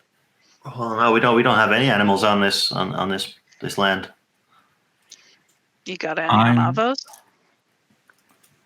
No. Okay. I mean, we have no animals here. No, we don't have any farms. We don't. The abattoir is long gone. So any of the dead animals are the only ones we dealt with. Francis is basically keeping quiet for kind of most of it. But he's, again, I'm going to investigate a mystery. See if anything's been... Yeah. Go for it, yeah. 6, which unfortunately is a fail. Yeah. You can use a luck again if you like, or you can mark 1 experience for failing. Not 1 experience. Yeah, so every time you fail in Monster of the Week, you will mark an experience. Obviously, when you get to, I think it's 5, you can choose to cash in those experience, and that can be mid-game. So if you do fail a lot, you'll grow faster than other players. So It's a nice it's not always little bad thing to mechanic. fail. Yeah. Yeah. Yeah, definitely. So I'm going to reach into my pocket and just find my my key and just say, we got to move. Do we want to check out the back first? Just before, because this figure I saw came in from out the back. Oh, the back. Sorry, I misheard you. Sure. Yeah. Or just go stick our head round out the back there. Well, why don't we stick his head out? Whose? Just the head. Stick the head out the back. Yeah. You do that? Yeah. Yeah. So you go back to the kitchen. At this point, the buzzing of flies is starting to kind of grow as the body's been there for a little while now, 10 minutes. So, and you step out the back onto what would have been a nice orchard out the back. In the middle of these rows of trees, the first thing that catches your eye are two massive pigs. They seem to be munching at something on the floor. I thought you said you had no livestock. And what on earth are they eating? We don't. That's not our. They're not our pigs. They weren't there before.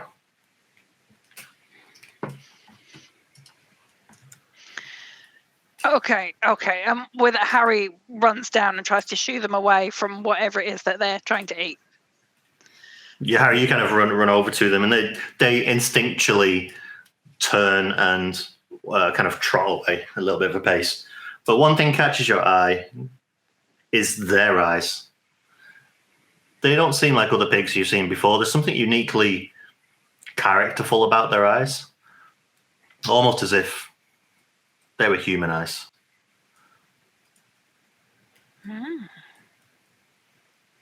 You've told them to phone the police chief to go and get the daughter. They're busy doing that. In the meantime, we need a montage. In your best 80s fashion, what are you grabbing to make your way back to your vehicles? I presume you'll have 5 minutes or so to go grab whatever you need from your properties. And what would you like to take with you to the abattoir? If anything. Do you already have it on you? Harry heads back to the magic shop with Francis in bag and takes Francis out of his bag and puts him in like a sort of sling type thing that he can then sort of strap to his shoulder. So he's got him on his shoulder. So Francis no longer is restricted through this little gauze bag. Straps him up and grabs his 6-shooter off the shelf, loads it, sticks it in the pocket of his trench coat. And he's there. About time. I don't see why I can't be like this all the time. Because I look like a weirdo. And we cut to Julian. What is Julian doing to get ready? So I've gone back. I will. It seems like a bit of a strange decision, but basically I've been wearing like blue denim jeans and like a lumberjack kind of plaid shirt. And I actually go back and I've got like a thick leather work apron. I guess it wouldn't look out of place in an abattoir, but I basically use it to protect my clothing. But I've also got some like heavy leather braces and maybe even a pauldron over, maybe just one side, which I just got to strap on because my best weapon is just my sheer mass, really. But of course, as much as I could quite easily fashion stuff out of steel, and it would take me absolutely no time at all to do that, I valued being able to still be flexible. So yeah, it's quite thick leather, but it still has a little bit of give. Yeah, I've got the my hammer, which already kind of lives in the trunk of the car when I'm not using it. But a few other weird little handmade things, maybe like weird stuff like caltrops and all those sorts of things that that I've just sort of made over the years, just to kind of. I've always found them a little bit useful because no one expects that crap anymore. So imagine you like kind of rush back through your workshop and you'd be like into the bag 1, 2, 3. As you go down the shelf, throw everything into the bag. Some oil and some caltrops and yeah. And then while everybody else is getting themselves ready and packing bags, what would Francis be doing?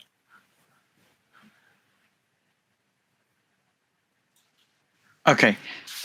Francis is just basically chattering to himself, preparing for whatever's to come next. He's basically looking around, making doubly sure that, for example, Harry hasn't left behind anything that they would normally take. Yeah, Harry turns to Francis and goes, "Is there anything you need me to pick up for you?" And I made sure I've used the quick release sling this time, so you can get yourself out as needed. But is there anything else you need me to grab? No, I don't think so.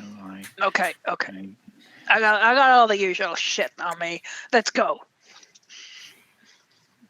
Sweet. So we do. This is a practical thing as well. Sorry, I just suddenly thought. I've actually been. I've made out of leather like a little flying cap, and it's fur lined on the inside. It's not particularly well made because I'm not a leather worker. I'm a blacksmith. But I bring that for Francis, and it's actually quite nice. It's not me being completely horrible. It's actually it's kind of stylish. Bringing him a present. I like to imagine just by the time you get there, he's wearing. It's like no context. He's just suddenly wearing a hat. Yeah. Yes, thank you. It will keep my ears warm. Well, you make it to the gates of the abattoir. It's clearly disused. The gates are relatively boarded up, so we've got haphazard sheet metal, corrugated iron. The gate would be locked with a chain and padlock, so that you can slip through, but you can't. Well, you could drive through if you wanted to try and ram it, but there's easily enough room for local kids to sneak through and have a wander around and things like that. So you could easily fit through without having to break it down. And it is overgrown and disused. It's clearly not a working abattoir anymore. What do you do? Slip through the gates and head on in. Yeah. Try as easily as we can to head down towards the basement, because she said this ritual was done in the basement. So okay. How would you get in? Which way would you like to go in? Is there sorry, go on. I was gonna say it's Julian's truck, so it's his call.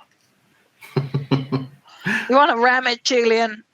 I also mean the building as well. So how do you get into the building, not just the gates? Well, I mean the truck will take it, but let's just be practical. If we want to kind of encourage kids not to go in here, then probably the thing to do is to secure the place afterwards, and that's going to be difficult if the gate is down. Yeah, you're always sensible. Let's do that. We'll slip. Well, I'm we'll just slip thinking through about the these gates. neighbor. Yeah. Is there a gap in the gate? Yeah. Yeah. Yeah, you can totally get through. Yeah, I will detach and go through that way. Well, I guess we follow the talking head. Yeah, let's do it. And with that, Harry slips through the gap in the gate as well, and spies a door ahead. I think we should probably start with that door there. Once I'm we're still in, we fighting with can the gap. Head door. Come on, man. Come After on. a moment, Harry realizes Julian's not there. Oh, dude, come on. Just breathe in or something. How tall is the fence? No higher than 7 foot. I'm going to realize that I can't zip through it, and I don't really want to fix the damn thing, and I'm going to try and climb over it. Okay. It's going to have to be an act under pressure. Yeah, I think so. Yeah.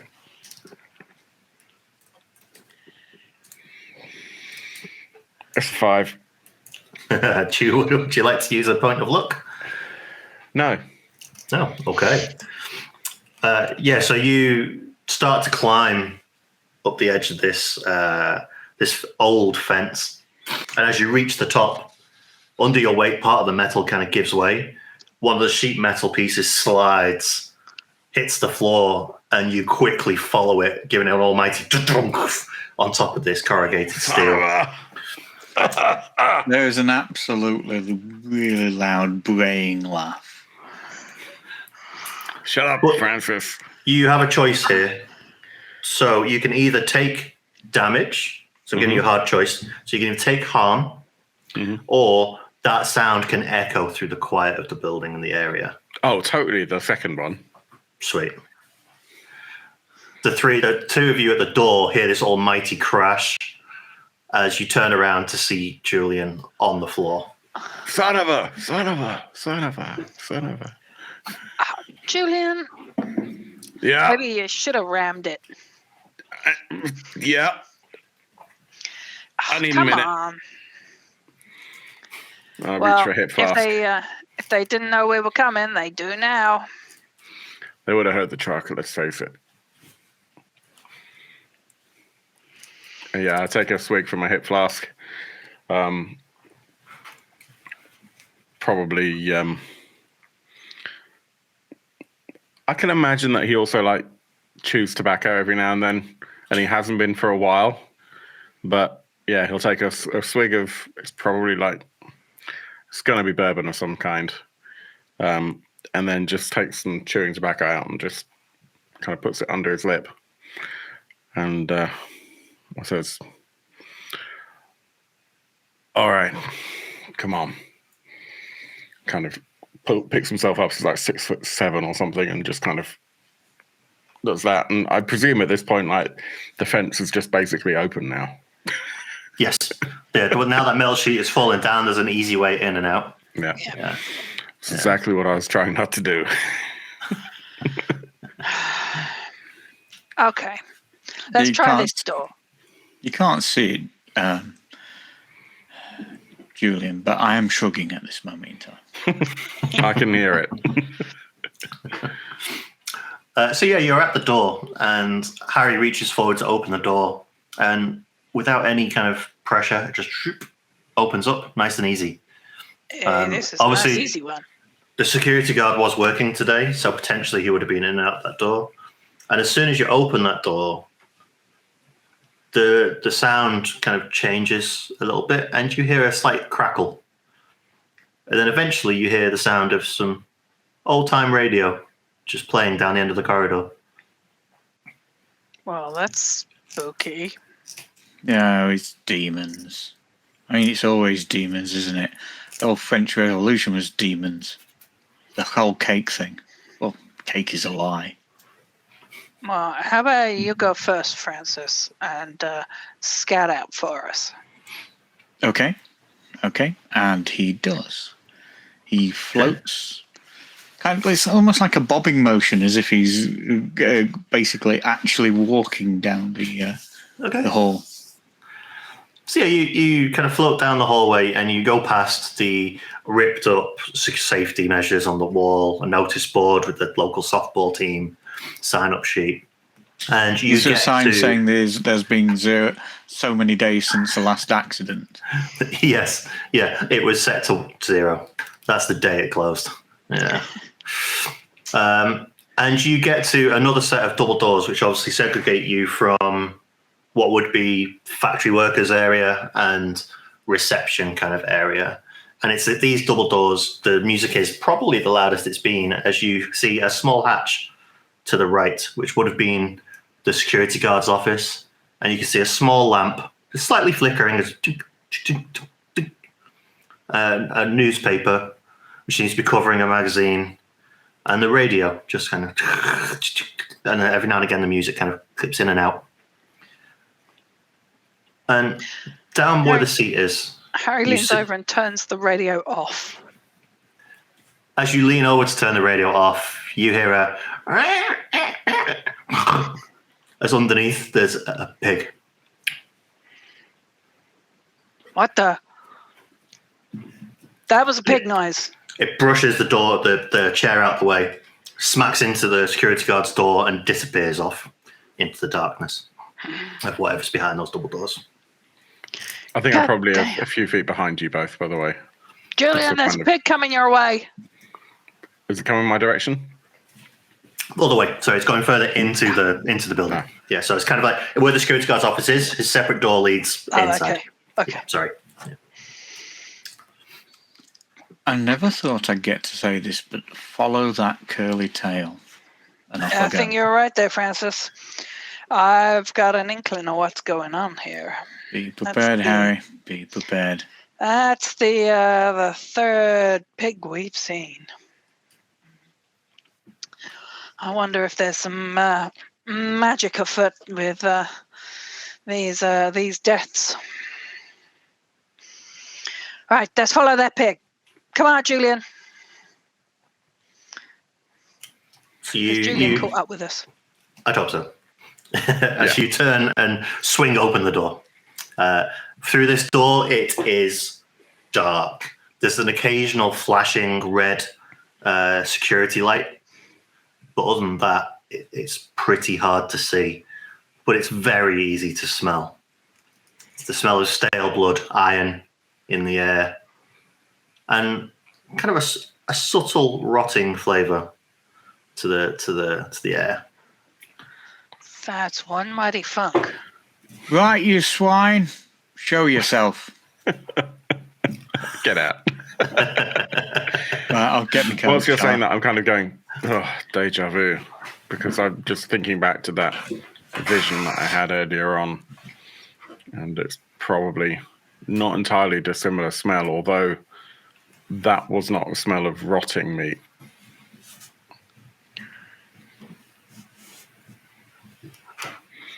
Would any of us have a torch? Would you normally carry one? Would it be in your bag of things? I think that I possibly would have grabbed one. Given I think that Julian would be far more organised to have a go bag of all the essentials, including things like a torch. I think Harry is far more gung-ho, and I only once he's in the dark situation would have gone, oh, I should have picked up a torch. I can imagine Harry carries a Zippo and gets really frustrated that because he doesn't smoke, it's just almost always empty. At which point, Julian pulls out a bottle of lighter fluid. Not now. You must have a torch on you. Oh, otherwise, I'll go back and get that flickering lantern. Look, I've got a flashlight, but you got to stand over there because if it dies, it'll be all right. It's one of those Magnum ones, the big ones. Maglite. Yeah, I've got a not very fancy torch flashlight. So nice. Yeah, if the GM will allow it, I absolutely do. Yeah, totally. Yeah. So yeah, you can now see a little bit further. You get probably about 6 foot, 8 foot wide cone of light out of that. Yeah, so one of those annoying non-uniform ones where you've got the dark patch in the middle, so you can never quite work out exactly what you're looking at. But the torch is awesome. Do I need light to see? Have you got glowing green eyes? No, I haven't. I look like a skull, and that's it. I think you would need light to see, unless you can use magic in some form. I can't cast spell. Well, no. Actually, I can because I can use magic to attack, and I heal people with magic. So I'm sure I could. Shall we roll on it? And if I'm happy to say you could roll and make it an effect. Yeah. Okay. It's on weird, isn't it? It's magic. Yes. Okay, I don't know why I'm muting my microphone to roll the dice, but hey, It's played. That would be a 10. A 10. That's a full success. So yes, you begin to glow a greenish light along with what you currently have. Yeah. Considering Aurora. Julian's already Phil's already suggested it to you a few times. Yeah, I will fill the room with a greenish light, which is great because we've got the red flashing light now, the green light, and the white light. It's got It's this looking weird like a horrible rave. brown. Yeah. Nice. So yeah, you all have some way to see to an extent. Yeah. So yeah, who's gonna start to investigate with things? Harry, how about I'll hold the flashlight up high, and then you can do your weird magic shit. Okay. Well, So are we in the room that the pig came out of, or have we followed? Next to. So you got the corridor essentially. Yep. And this doorway opens up into this dark room. Okay, into this dark room. So we go into the dark room. So he pushes open the door, and using Julian's light over his shoulder, he sort of scans the room. Sort of would investigate a mystery be an appropriate role for this, to sort of scan the room and see what's there? Certainly, yeah. It could be investigate a mystery, or it could be read a bad situation to an extent. Ooh, both of them are sharp, which is a 2. So let's go with read a bad situation. Yeah. Okay. 4, 5, 6, 7. 7. So success. So you get to hold 1. So you can ask me a question. So out of that list, if you act on that information as well, you'll get a +1 ongoing while it's relevant. Ooh, okay. Are there dangers we haven't noticed? As you begin to scan the room with the mix of the green, orange, red, yellow light, it's hard to see, but the pig disappears off into the distance. And I say it's hard to see, but you know it's there because he makes a noise. And it's a clatter of metal and trotters on the tile floor as he scutters off to the distance. And as it does clatter, you kind of turn your head and your lights to look, and you see swinging meat hooks as they begin to as they start to move around the room. Yeah. Guys, we got movement in here. What do you mean movement? The meat hooks are moving. They on that sort of like conveyor belt thingy that they do. That's started up. I have no idea, and the pig went that way. Okay. At that point, I'd like to scan the walls to see if there's a light switch. I want to test if there's actually power, like normal power. Being at the start of the room, the edge where the door is, there would definitely be a light switch there, and it's like a row of like three sets of 4 lights. Do you just kind of flick them all on? Yeah, see what happens. Yeah, you just grab them and just flick them all on, and you get like a brief flash until they kind of die back out again. Seems to go back to what would be emergency power, maybe. For some reason, the security lights are still on. That's weird. Let's keep going. Yeah. Are they still moving? The hooks look like they're moving. I'm going to move towards where the pig's gone and see if I can taunt the hooks to hopefully attack me where my body is, if they're actually going to attack. That's tricky. Some hooks. Yeah, I mean that doesn't really fall under manipulate someone because it's a machine. Should we say act under pressure? Yeah. Do that. So the roll plus cool. That would be a 10. 10, nice. That's a full success. As you start to float forward, you do see the meat hooks start to speed up a little bit. And as they start to speed up, every time they hit a corner, they kind of start to swing out back and forth. And since they started that swinging out, it seems to get closer and closer to where your body would be, as it seems to just keep going and keeps trying to reach for you, but not quite getting close enough. Because obviously you have no body. Close, but no cigar. Nice one, Francis. You keep the machine distracted. We'll slip by. That's an aid to somebody, isn't it? Or... Well, I think that's totally fair. So I think as you've kind of highlighted this issue, and I think it's going to be easier. So I'll definitely give you a +1 to your rolls to act under pressure to get through this. The other two of you. Yep. Awesome. Cool. +1. Right, and of course it's 6, 8, 9, 10, 11, 12. Nice. Yay. Definite success. 11 for me. An 11. Nice.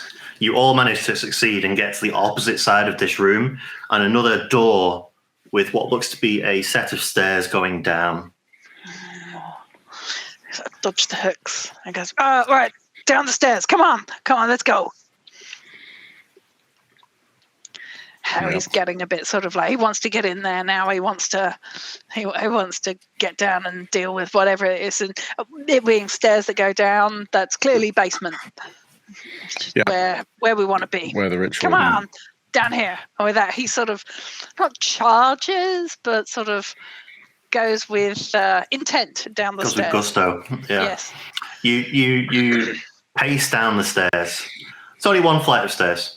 Takes you down to the next floor down, and immediately you stop when you hit the bottom, as it seems like the floor is slightly sticky, and you see in front of you. I was going to say writhing mass. That's not quite right. I'd say a field of hairy pink backs that seem to be kind of moving up and down as the small room, is full of pigs. Okay, there's pigs down here, guys. Huh. Do you think something's attracted them here? Like some kind of weird curse or spell? Yeah. Or they're pulled pork. Oh, damn it, Francis. You and your terrible jokes. That when I saw those pigs back in the Claremont yard out the back, they had like human eyes to them.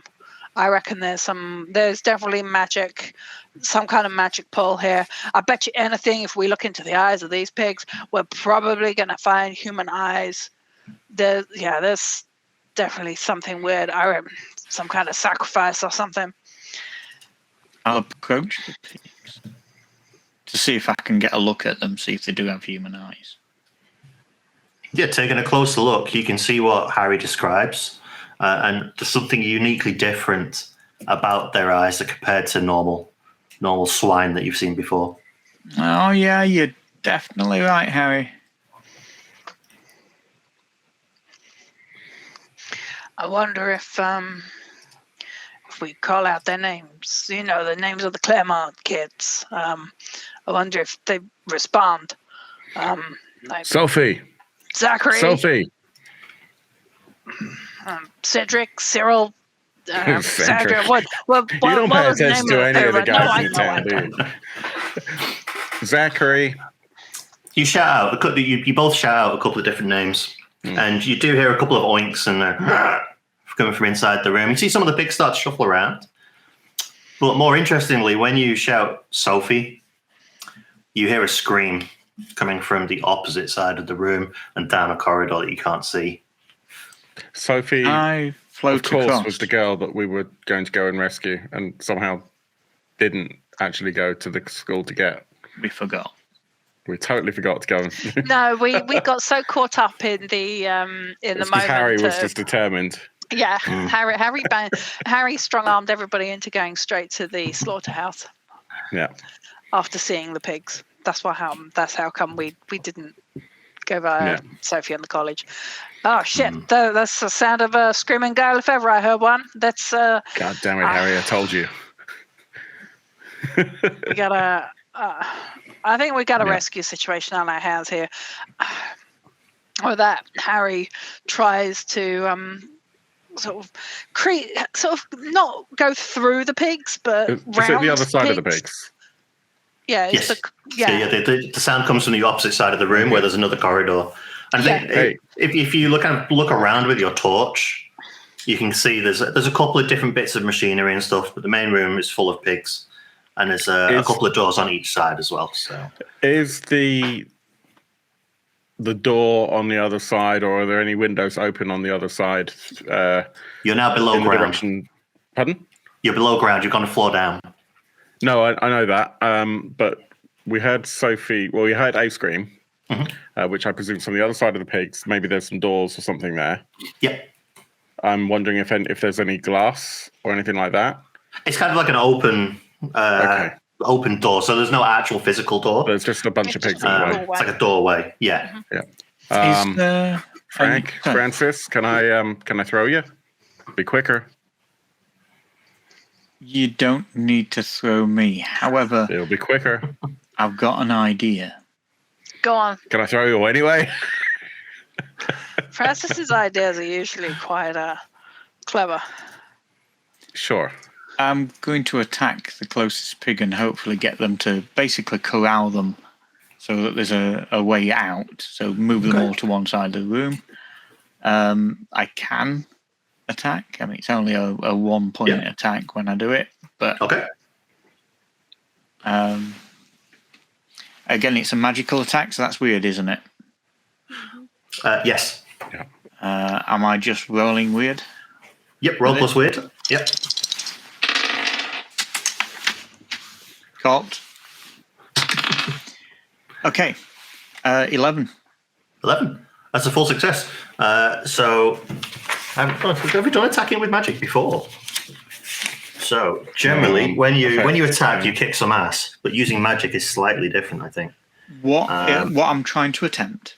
So you can inflict one harm, ignore magic, obvious magic. I'm going to, if you don't mind, what I'm going to try and do is just basically zap them, because it's an obvious attack. So I'm going to zap a couple of them and make them all realise that I'm zapping them and kind of corral them to one side of the room so that these two can go past.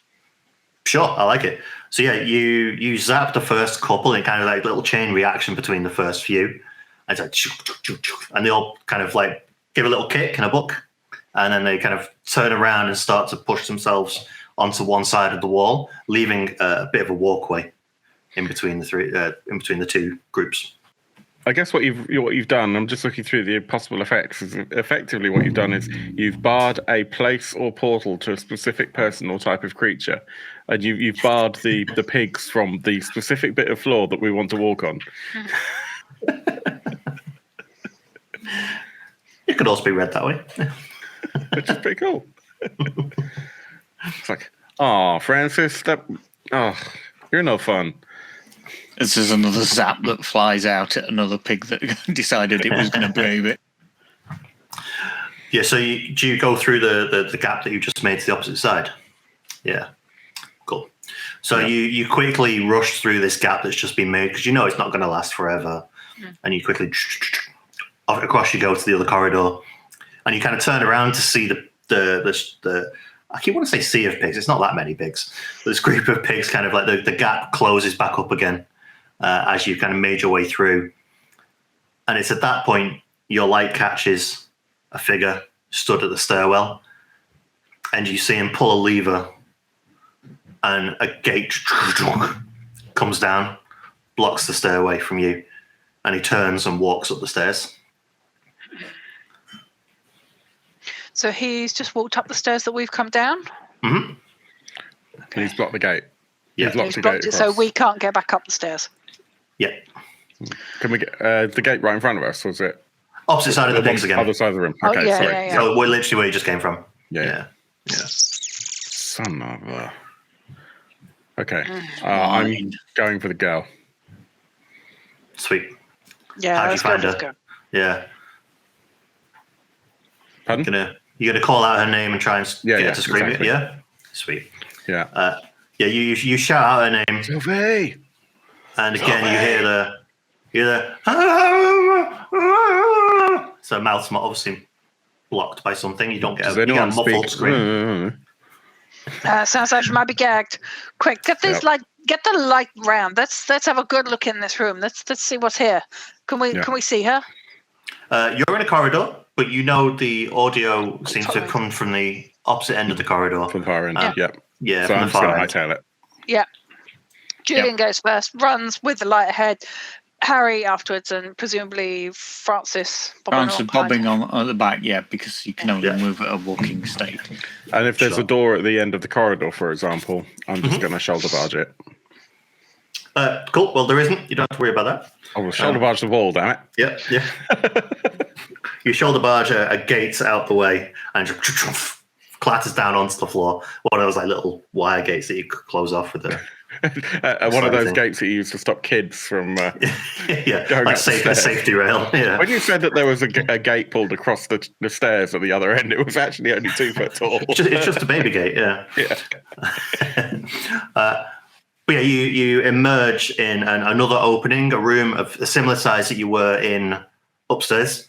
So let's say it's roughly 30 feet square, so quite big. But this one has what would be the larger machinery. At the far end of the room, you see on a meat hook tied to it this time, so it's not through her chest cavity like it was with Zachary. Sophie is kind of strung up to one of these meat hooks, and she's dangling, hands behind her back, mouth gagged. And you see her start to wriggle as she sees the three of you enter the room. And then you hear the machine hooks from upstairs. That same noise kind of kicks in. And then the hooks start to move around. Well, her one stays there. She's obviously on like a separate track, but the other hooks start to move around. And you see a figure emerge from a door next to the large machinery at the opposite end. Takes 2 steps forwards, goes into this red light, and you see the pig mask. He seems heavy breathing. And you see him grab what looks to be a blade of some form and starts to walk forward. Julian, go for the girl. I'll go for the pig head. And with that, Harry plants his staff and calls up a fireball, a fire blast. Oh, nice. So you're going to use magic? Yeah, going to use magic. Sweet. And the intention is to blast him with a nice big fireball. Okay. So you're going to roll plus weird? Yep. So that's 8 plus weird, 9 to 11. 11. Nice. So that's definitely a success. So it works without any issues. So you have to choose your effect. So it's blast, which is a 2 harm. Is it a 2 harm? Magic is close and obvious and loud, and it's fire, which is plus 2 harm fire to the base of blast. And if it's a plus 10 on the combat roll, the fire doesn't spread. So he has a blast of fire, comes out and hits. He's aiming for the chest of the guy with the pig mask. So yeah, this big blast of fire hits him, and it deals. You said was it 2 plus? It's plus 2 harm fire on the fire effect, and then it says 2 minus harm magic, close, obvious, loud. Oh, don't worry about the minus. That's just like a dash. Okay, yeah. So 2 harm. So it's 4 2 harm for the fire, 2 for magic. Yeah, so 4 harm in total. Okay, cool. Yeah. Sweet. Yeah, he screeches in pain as this fire kind of connects to him. Fuego! And he pauses for a moment and tries to like brush out some of the fire and start to spin on the spot as he's trying to pat himself down without trying to stab himself. While he's doing that, can I cannonball? Oh, sorry, no, go on. No, I was going to ask you anyway. What would Francis like to do? I'm going to cannonball into him and use my magic attack. Perfect. So it'd be the same again. So it counts as roll plus weird. Yeah.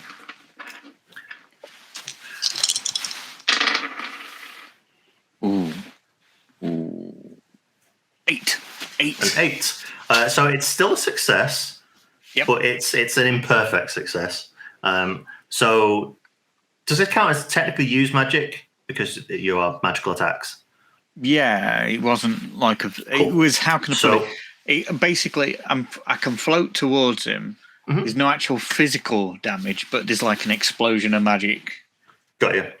So you can choose the effect, which is going to be the damage in this case. Yeah. But you also have to choose a glitch. Yep.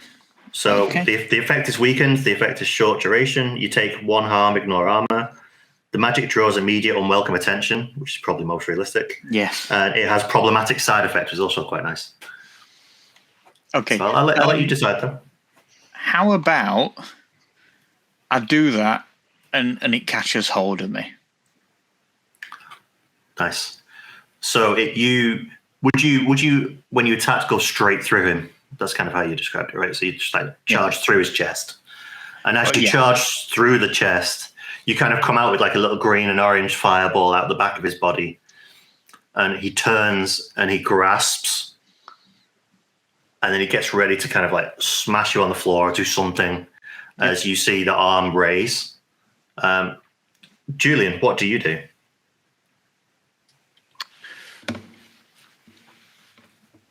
I think that with Julian's hammer being like effectively an anvil on a large stick. Okay, first of all, how far is this guy from me, would you say? So we said it was a 30-foot room, so you could definitely run over to him.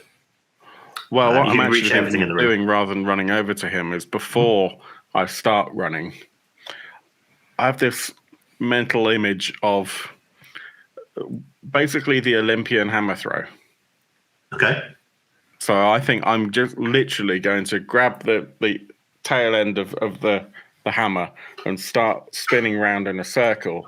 Yeah. And I'm trying to decide if I'm going to throw it at him or at the machinery. Okay. Because you said there was some machinery there. There is some machinery there. Imagining that, well, I'm anticipating that there might be some analog to the machinery that has been used 20 years ago. Sure. Yeah, it's old machinery. So probably I was originally thinking to hit this guy, and then I see him grab Francis. And I know if I miss, I'm going to hit Francis, and this hammer is heavy. So I will aim for smashing up the machinery that's closest to the girl. Sure. That makes sense. So there is a large grinding machine just there, and you can definitely swing your hammer towards that, and you definitely hit something. But let's see what you roll. We'll see what happens. Yeah. So this is my special weapon, and I can't quite work out how it works. Okay. It's got attacking is kick some ass. So it's always going to be roll plus tough, isn't it? It's been a while since we played this. It is. Kick some ass. Yep. Roll plus tough. And then obviously your special item will affect the damage and the effect of the damage, I believe. That was an 8. Which is a mixed success. Now my special weapon is 2 harm because of haft. It's an artifact, so it's magic. It's heavy, so it's plus 1 harm, so it's 3 harm. 3, yeah. And throwable, so it's close and magic. Nice. So you lug this hammer towards the machinery. You fire straight at what you think is the control panel. You smack the control panel and you completely destroy the control panel you've hit.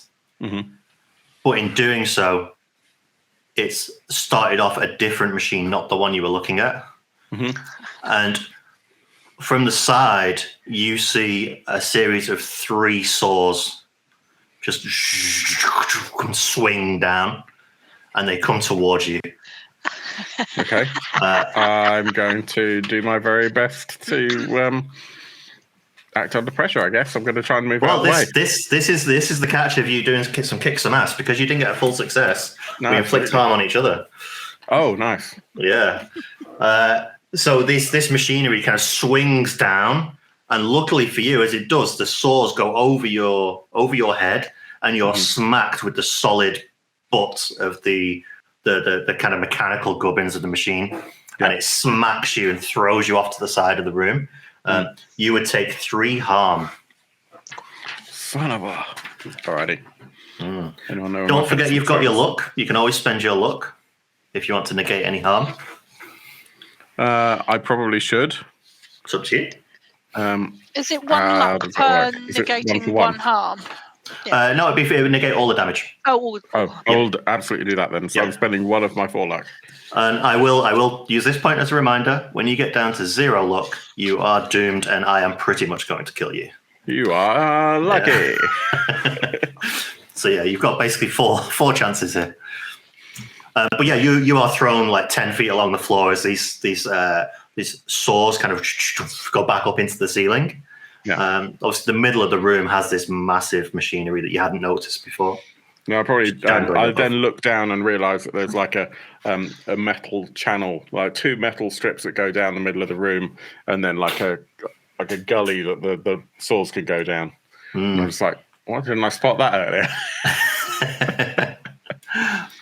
But yeah, back to Harry.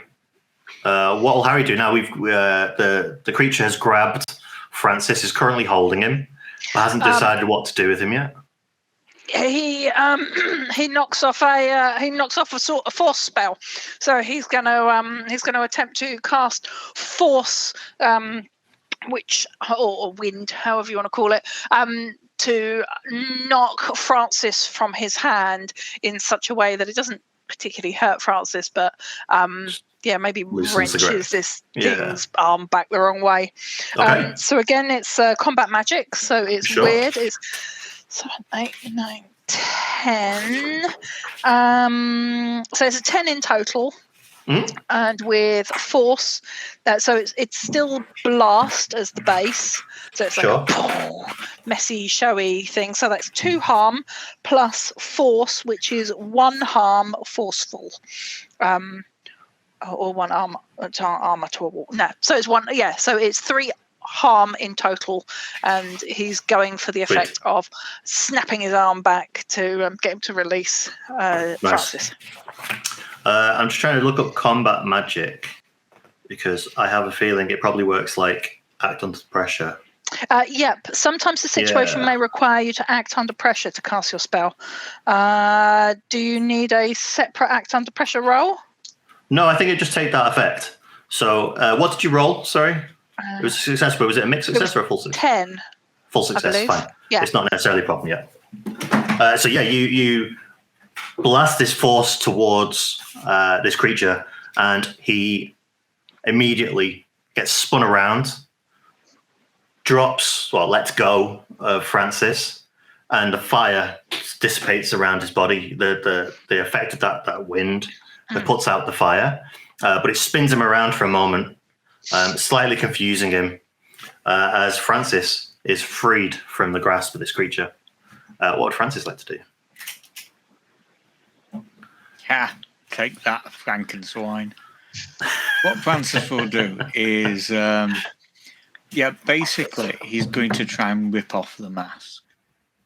Is the mask attached at the back of the head, or is it just attached to the front?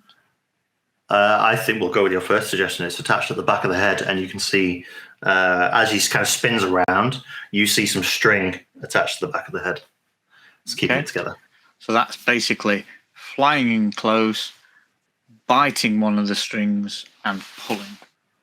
Cool. That's definitely going to be act under pressure. Yes. Yes. So that's a call. Yep.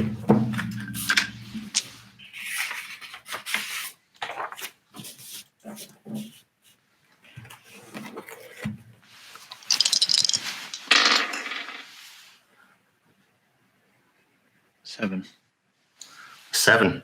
A mixed success. Yeah. Oh. You lunge forward to grasp at the string, and I'm going to give you a hard choice. You do that because as he span around, he's reached for another lever on the wall, some switches, and he goes to lunge for the switches, and that gives you the opportunity to grasp it. If you do decide to pull off the mask, he's going to be able to flick those switches. It's going to activate some machinery in the room. Do it. What if I don't? He's not going to be able to activate the machinery. Yeah. You won't be able to activate the machinery. No. I'm going to say, can I give it? Basically, can I at the last minute, and no physical effect, but instead of him as he's reaching out, I change directions and bite the back of his hand. No actual damage, but it stops him from activating the machine. Yeah. So instead, you kind of grasp at the shoulder that is nearby, and you kind of bite down, and he naturally reacts and tries to grab you instead. It's like Does he squeal? flailing to reach. No, he does give a little squeal as he kind of like it's like trying to get it. Yeah, that's cool.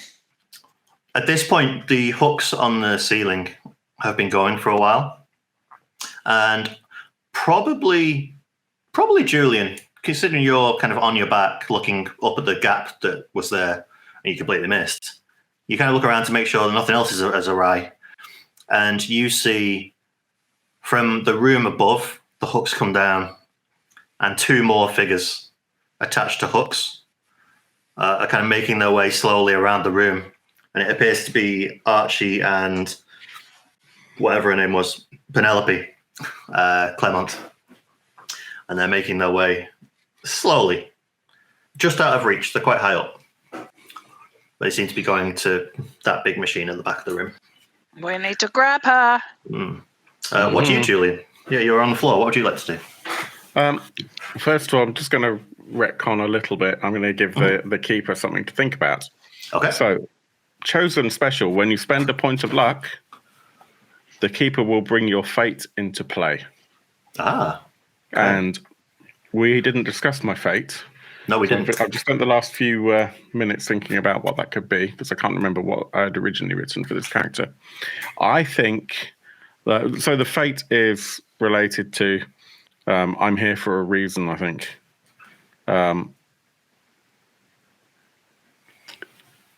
There's something you're destined to do, work out the details with your keep based on your fate. You cannot die until it comes to pass. Okay. I think my fate is that I know that I'm unwittingly going to make the thing that kills me. Okay. So I don't know what it's going to be, but I'm going to forge the thing that kills me. Nice. Okay. I'm It sure could be a we can weapon, make it could be a that work. gate. I've got no idea.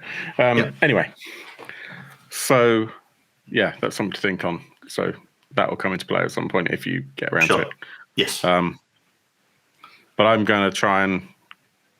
So did you say the girl is still there, or? She's still there. Yep. Yeah. So you hitting the machinery damaged it, but didn't necessarily damage the part you fully wanted it to. Yeah. So the machine hasn't started. Yeah. But it's also definitely not broken.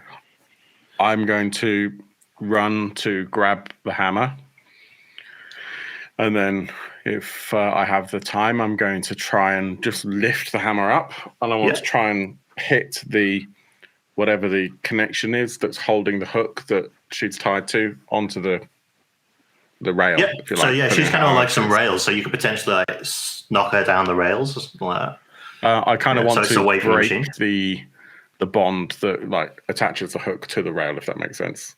So that the hook falls off the rail. Yeah. That's my intention. Sweet. So that are you gonna? You could probably choose this one. Would it be? I don't know if it would be kick some ass or act under pressure. I think it would potentially be act under pressure. More likely to be act under pressure. Yeah. I'm manipulate. So I'm going to manipulate the rail. Manipulate the hook. It's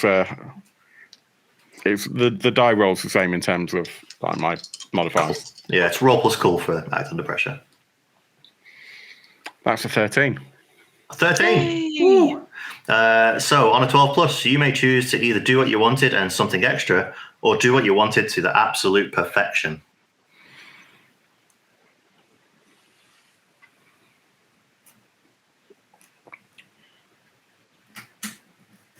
That's a tough choice. Yeah, I think what I would like to do. How is she secured to the hook? Is she actually kind of hanging on it, or? You can describe it how you like. Yeah. Obviously, I said her hands were tied behind her back earlier, but that doesn't necessarily. I mean, that could be tied behind her back, but she could be like the hook itself could be like hooked into her clothing or I kind of something, imagined, yeah, she was kind of wrapped in rope and it was hooked onto the rope. Yeah, that's what I had in my head. But yeah. So what I would like to do then is I don't know if this would work. So have a think about it and describe it or manipulate it however you like as GM. Sure. But to like hit the top of the hook, so the coupling comes off. She falls and lands probably not perfectly, so I have to try and catch her. But the hook kind of unhooks from her as it kind of comes off the rail and goes towards Pig Dude. we can definitely say, how about this? So you knock her off, the hook comes loose, but you can see it's attached still with like a chain mechanism and the cabling and stuff. But it is loose and it's on the floor and it kind of falls towards him. So it's there available by him. I'll line this up then for the next shot. And if it comes to pass, then great. My next plan is to use my hammer to golf it at his face. Sure. If that makes sense. Yeah. If he's still around. That will potentially work. Cool. So yeah, you the other two of you see Sophie fall to the floor, kind of caught in one arm by Julian. Heroic pose moment. Well, I just gotta and you see the hook clatter to the floor. But you also saw the pig mask guy reach for something on the wall. So Harry, what would you like to do with that information now?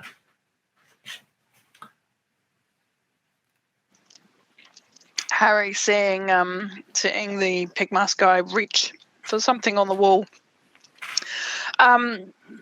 thinks very little of it, and right now he's in full-on combat mode and just goes in with another fireballs straight on fuego, going straight for the hand and the arm that's reaching. Okay. So, that's 2. That's a 5. So I'm going to spend a luck to make that succeed. Nice. So you're going to turn that from a 5 to a 12. Yep. So it's a full success. Yep. That's 4 harm. Okay. So 2 for the fire plus 2 for the blast.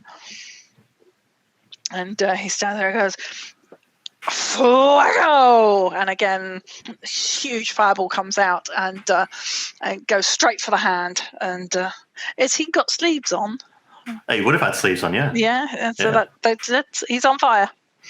Nice. So yeah, his arm burning, melting rubber from his apron. Yeah. But it does say 10 plus the fire won't spread. So he's on fire, but it's not going to spread elsewhere. Yeah. Brilliant. So yeah, he kind of screeches again in pain as you caused him to catch fire once more.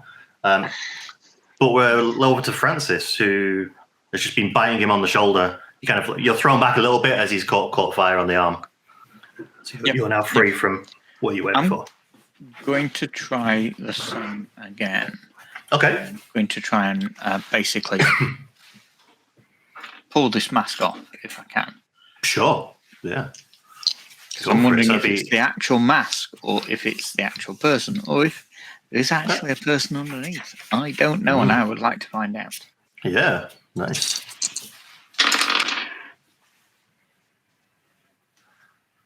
8.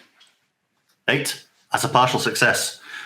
So with Act Under Pressure, the Keeper's going to give you a worse outcome, hard choice, or price to pay. Mm-hmm.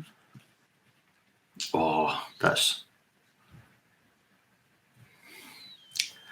I think it might have to be a worse outcome this time. Okay.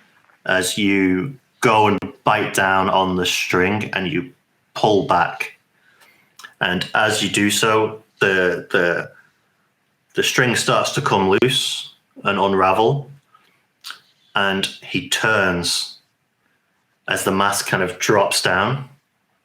And where the pig mask used to cover the face, you see a mauled mesh of flesh. Doesn't seem to be one solid object within it. It seems to be lumps of meat and maggots. Yeah. just filling the mess of what was the contents of that pig mask. As he turns to look at you, he goes to grab the mask, and he pulls you and he throws you towards the gap in the ceiling where the saws came down. Ooh. And you can hear the machinery starting up again as it's coming back around for a second time. Yep. And it starts to come towards you. Not Harry, Julian.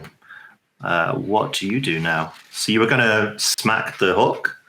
Yeah, I would like to see if I can. I'm going to enchant my weapon. Okay. So my anvil that's also a hammer. Yep. I'm going to spend a point of luck Okay. to do that. Sure. So have a think about the keeper bringing my fate into play. What I'd like to do is, with this being effectively a hammer of a blacksmith, the charm, the enchant that I'm doing, the magic, is this was a meteorite.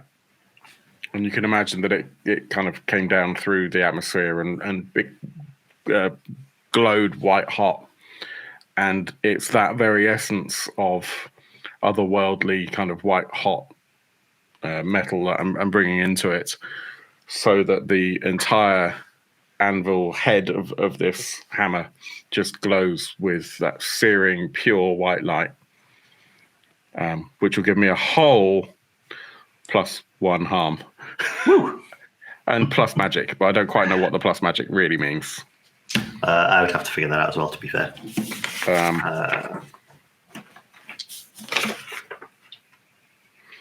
Plus yes. magic, it would do the effect of inflict harm, right? So it'd be +1? I don't know. +1 harm and just +1 harm and plus magic. What does plus magic do? Let's say it does let's do +1. Inflict harm. 1 harm. Ignore armor. Magic. Obvious. Yeah, if you look at the one below that, that's enchant a weapon. Oh yeah. Yeah, that's what it is, isn't it? But Plus magic. So I guess it's a narrative effect. Yeah. Well, what are you? Well, charming magic is the fact it doesn't get affected by armor. Armor can't stop magical damage, so I think it makes it magic. Yeah, I think that's how it works, isn't it? Yeah. So having seen this face, go with it. Yeah. I'm thinking, this thing is unclean. It's an open wound. It's festering, and I want to cauterize his face. Okay. Basically. So I'm my idea is that I'm going to run in, enchanting the weapon once I do it, and I'm just going to kind of swipe at his head. Go for it. Kick some ass. 5, 6, Right in the 7, face. 8, 9. 9. It's a mixed success. Yep. So you swing down, and how much damage does it do? Hang on. 2, 3, So 3 plus 4. 1. Yeah. 4 harm. Okay. Plus magic. Plus magic, so he can't negate the armor stuff. So you kind of lunge forward. You swing with an almighty swing so hard that it starts to glow as it spins into contact with his face. And as you do so, you see him reach for those buttons, and he manages to flick one of the buttons. No. And you smack him, and he travels like 20 foot across the floor. You've hit him so hard, he kind of banks against the wall, tumbles to the floor, and at this point, he starts to try and put his mask back on. And this time, it's loose and it's wonky, so you can barely see through the eye slits. And he starts to get back to his feet as he's kind of clambering up like this. And you notice that one of the machines begins to wear up once more. And this time, it's not just the saws, it's a meat hook. and one of these meat hooks kind of grasps you by the shoulder. You only take 1 harm, but you're currently being picked up and carted out the room by the meat hook. See you later, alligator. Is it kind of just under his armpit? And not I can imagine it's caught in my fancy stupid pauldron. The damage is basically from him being drenched. I think it will definitely penetrate it a little bit, but it's not as if it's gone all the way through and you're stuck on it. So you could definitely get off with some assistance. Snagged. Yeah. But back to the top of the circle. Harry, what would you like to do? So the creature is now next to you as it's being smacked across half the room. It's definitely closer to you now. So Francis got thrown in the air and he's up near the gap where a saw is likely to come sliding out of. Julian's being meat hooked and being carted away. And this pig-faced ghoulie is now up in Harry's face.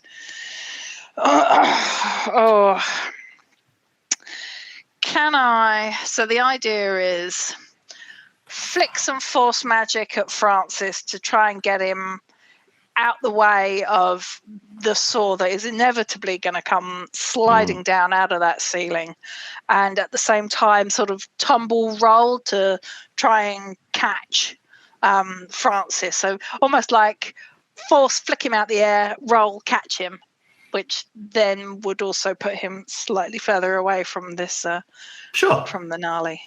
Yeah. Let's try it. Yeah, be use magic once more. Yes. 4, 5, 6, 7, 8, 9, 10.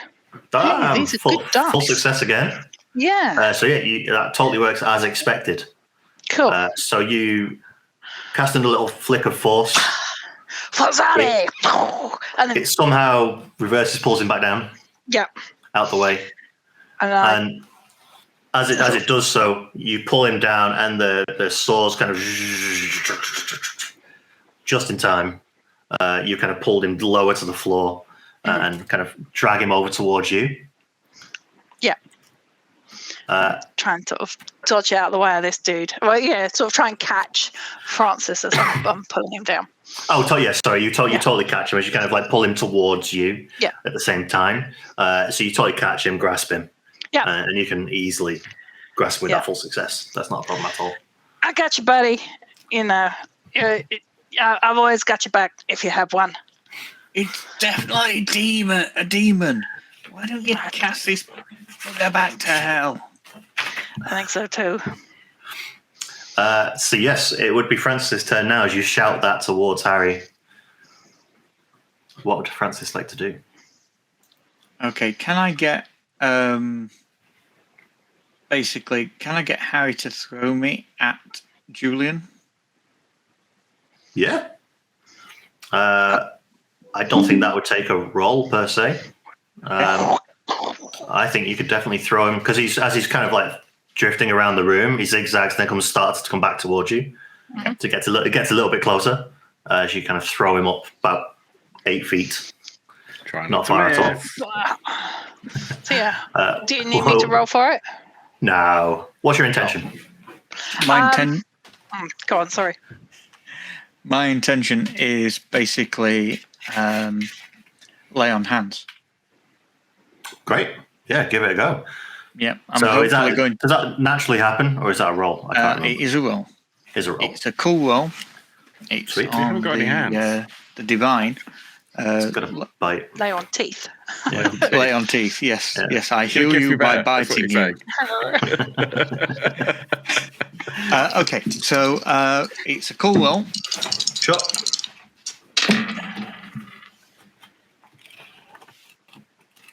Nine.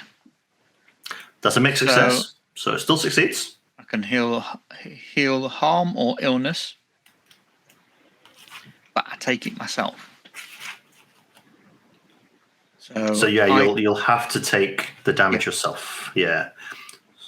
So, do you take all the damage, or do you take as much as you choose? Oh, sorry, heal 2. plus they're stabilized. On a 7 to 9, you can heal the harm or illness as on a 10, but you take it onto yourself. So you could heal 2 and take 2 damage yourself. So What Julian. How does it work with the actual damage? How much can I take anyway? I believe it's 7. Okay. Is that right? Yeah. Yes. Brilliant. And when you get to 4, your mark is unstable. But I think these Francis is quite unstable, to be fair. Sweet. So you see this floating skull coming towards you as it's being thrown by Harry.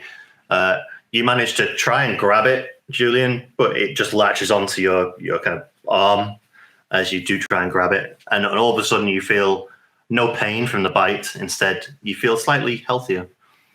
And you see the dark green aura that would be around Francis probably goes a little bit darker as he takes a little bit more damage himself. Yeah. Basically, you see like a little wider crack appear on a couple of cracks appear on my skull. Nice. At that point, it would be Julian. You feel a little bit better. You're still on this hook, but I think there'd be no issues in you being able to kind of pull yourself off it with the strength you have. Yeah, so it's hooked under my non-dominant arm, if you like. Sure. So I just pull up, and I can just sort of literally pull my shoulder off the hook, which maybe happens kind of at the same sort of time as Francis is kissing me better. Sure. And I can and I realise that the wound almost appears to be kind of knitting itself. And superhero landing to the floor. Nice 3-point landing. And look around to see what else can I see. Pink mask guy is slowly getting up off the floor. Okay. The 2 remaining Clements are kind of drifting around the room. They're slowly getting towards that main machine that Sophie was attached to. Yeah. So they'll probably be there in like the next 10 seconds or so as they kind of. Okay. I'm going to go for them. Brilliant. So how are you going to do that? Jetpack? I don't know. Did you pack a jetpack? Conveniently, yeah. No. How far away from me are they? Oh, no more than like 20 feet. So the room's not that big. You can jump to anywhere around the room you need to. Okay. Yeah. So I'm going to attempt the same thing that I did for Sophie. I'm going to run over and just try and, if I can get the hit, I'm going to try and hit through one and then through to the next. Above the hooks, if you like, to try and unlodge them. But we'll see how badly I roll. Go for it. So that'll be an act under pressure again. That was a very bad roll. Oh. Well, not very bad. I rolled 6. 6. So, still failure. Yeah. Do you want to use a point of luck? Screw it. Yes.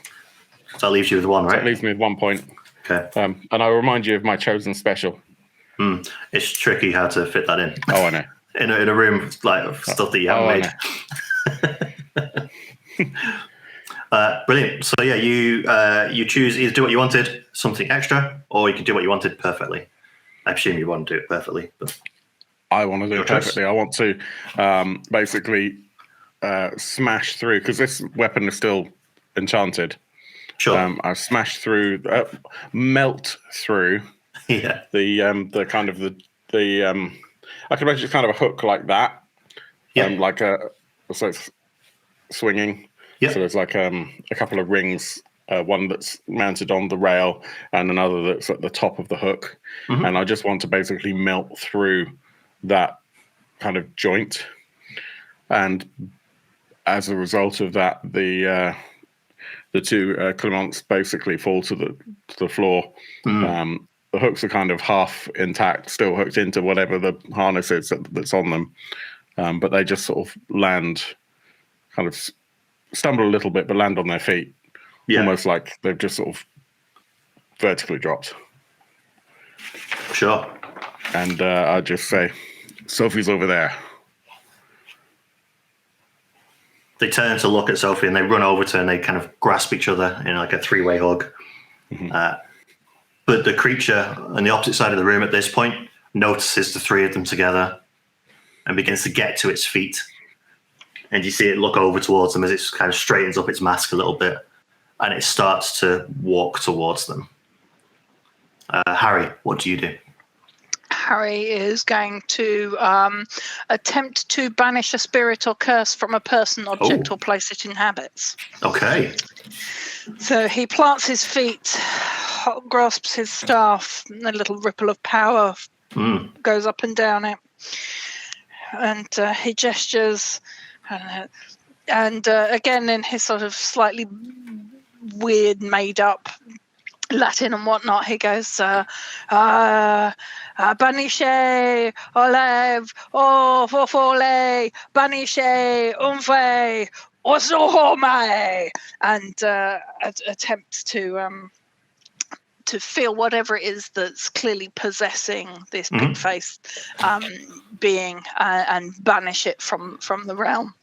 So we let's see whether or not it works. Sure. So 5, 6, 7, 8, 9, and it's a weird 9, 10, 11, 12.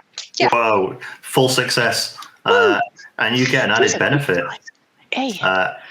Yeah, so you begin to cast this banishment. The room lights that were red start to go slightly orange to a yellow to bright white.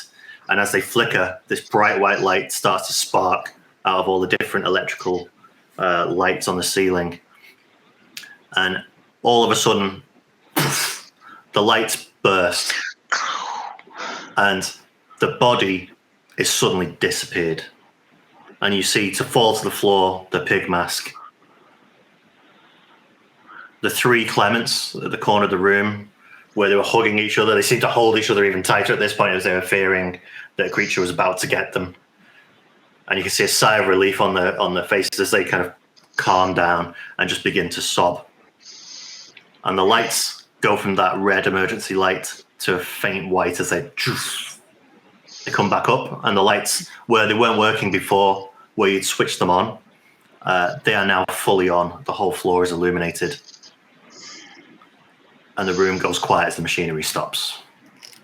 Harry strides forward and grabs the pig mask off the floor and goes, yoink. End scene. Was that a yoink or an oink? We need to know. Yoink. It's Y apostrophe oink. Yeah. Yeah, oink. And I think at that point, as you grab it, the credits roll on our little mystery adventure. That's a good point to end it. Well done, everybody. So much fun. Yeah. Thank you. Thanks, thank Chris. you. That's amazing. So that was our, second actual play for Orbtoberfest for our little Halloween spooky games season, if you like. That's really well done. Yeah, we've got more coming over the next couple of weeks. It was a lot of fun. I really love Powered by the Apocalypse as a system. Is there anything that you want to kind of advise as a bit of a kind of epilogue? I think you easily keep the mask to yourselves. The police definitely don't ask for it back at this point. They don't want anything else to do with it. They don't want any more pigs in the police station. They still got already have that enough. box. I originally came in the glass box. Yeah. We put it in. We put it in the glass box that Francis originally appeared in. You're going to display it for all the teenage girls to. Yeah, it sits at the back of the magic shop, Yeah. in a sort of spooky section. I suggest, Harry, that you put a little circle around it. Oh yeah. It's a little salt salt circle. ring. A little salt ring around it, and an imbibe of energy just to keep it safe. Yeah, I think you kind of get like a closing credit scene of you kind of putting salt around it, placing it on the shelf. Yeah. And I think as the camera just kind of locks on it at the end of the movie, you just see a little kind of something moving around inside the mask. You see a little maggot just pop out the eye hole. And it fades to black. Yeah. If any of you have really enjoyed Monster of the Week and you don't already own it, I will just say at the time of recording, Bundle of Holding actually have a deal on at the moment just for another couple of days. But yeah, the physical books are amazing. Definitely worth checking out. Keeper Chris, have you got any advice for anyone who has picked up Monster of the Week but has never managed to run a game? Was there any kind of one little bit of advice that you would give to a new GM for this system? I think if you're giving it a go, it's don't plan ahead because you don't know what the players are going to do, and it's meant to be a conversation, not a structured game like something like D&D or Savage Worlds would be. Yeah. So you're literally meant to collaborate. So as a result of that, for example, there was, although you have an idea of the framework of the story, it's not like you had in your mind that we were going to go to the police station and then we were going to go to the house and then we were going to go to the abattoir or anything like that. You have an idea of what's happened, and then you let the players. You have a relative cast of characters. You have a monster, the characters, their motives, and you have the locations and their motives because locations drive the narrative. Yeah, and that's all you get given. So it's be open. Yeah. So yeah, give Monster of the Week a go. It's a fantastic system. We've had a lot of fun playing it today. Well, I know I have. I can't speak for everyone else. And I would suggest from a player point of view, have a go if you're worried about playing something like Monster of the Week or Powered by the Apocalypse, where sometimes it's more collaborative and it's more about telling the story. It's less about playing the abilities on your character sheet, and it's more about telling a story as a group. Yeah. Don't get too hung up on what's on the sheet. Think bigger, and have that conversation and suggestions with the keeper, with the GM, to go, okay, well, I want to do this. Is that actually going to work? And you can normally, as you've seen through the game that we just had, there are times of, okay, I want to do this. Okay, and we'll work it out. I think I've just realised, looking at my character sheet, that I should have been doing one more harm, and I had 2 armour, but it doesn't matter. No, the fact is, Phil, you didn't want to hog the limelight, did you? I never wanted to hog the limelight. It's bad enough that I run the channel.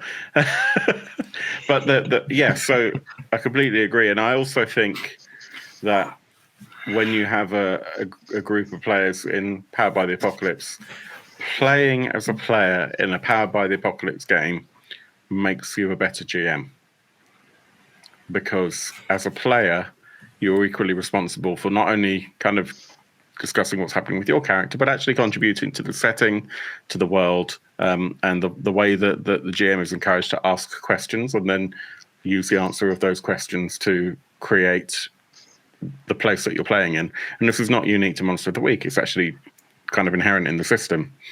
Just it makes it a very different experience for everyone at the table. Thank you, everyone. Really appreciate you. As always.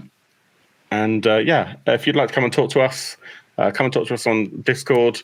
The Discord link is on all of our YouTube and Facebook videos, so check that out. I hope you enjoyed this. Please hit like, please subscribe, all that sort of stuff. We do have a Patreon, as I said,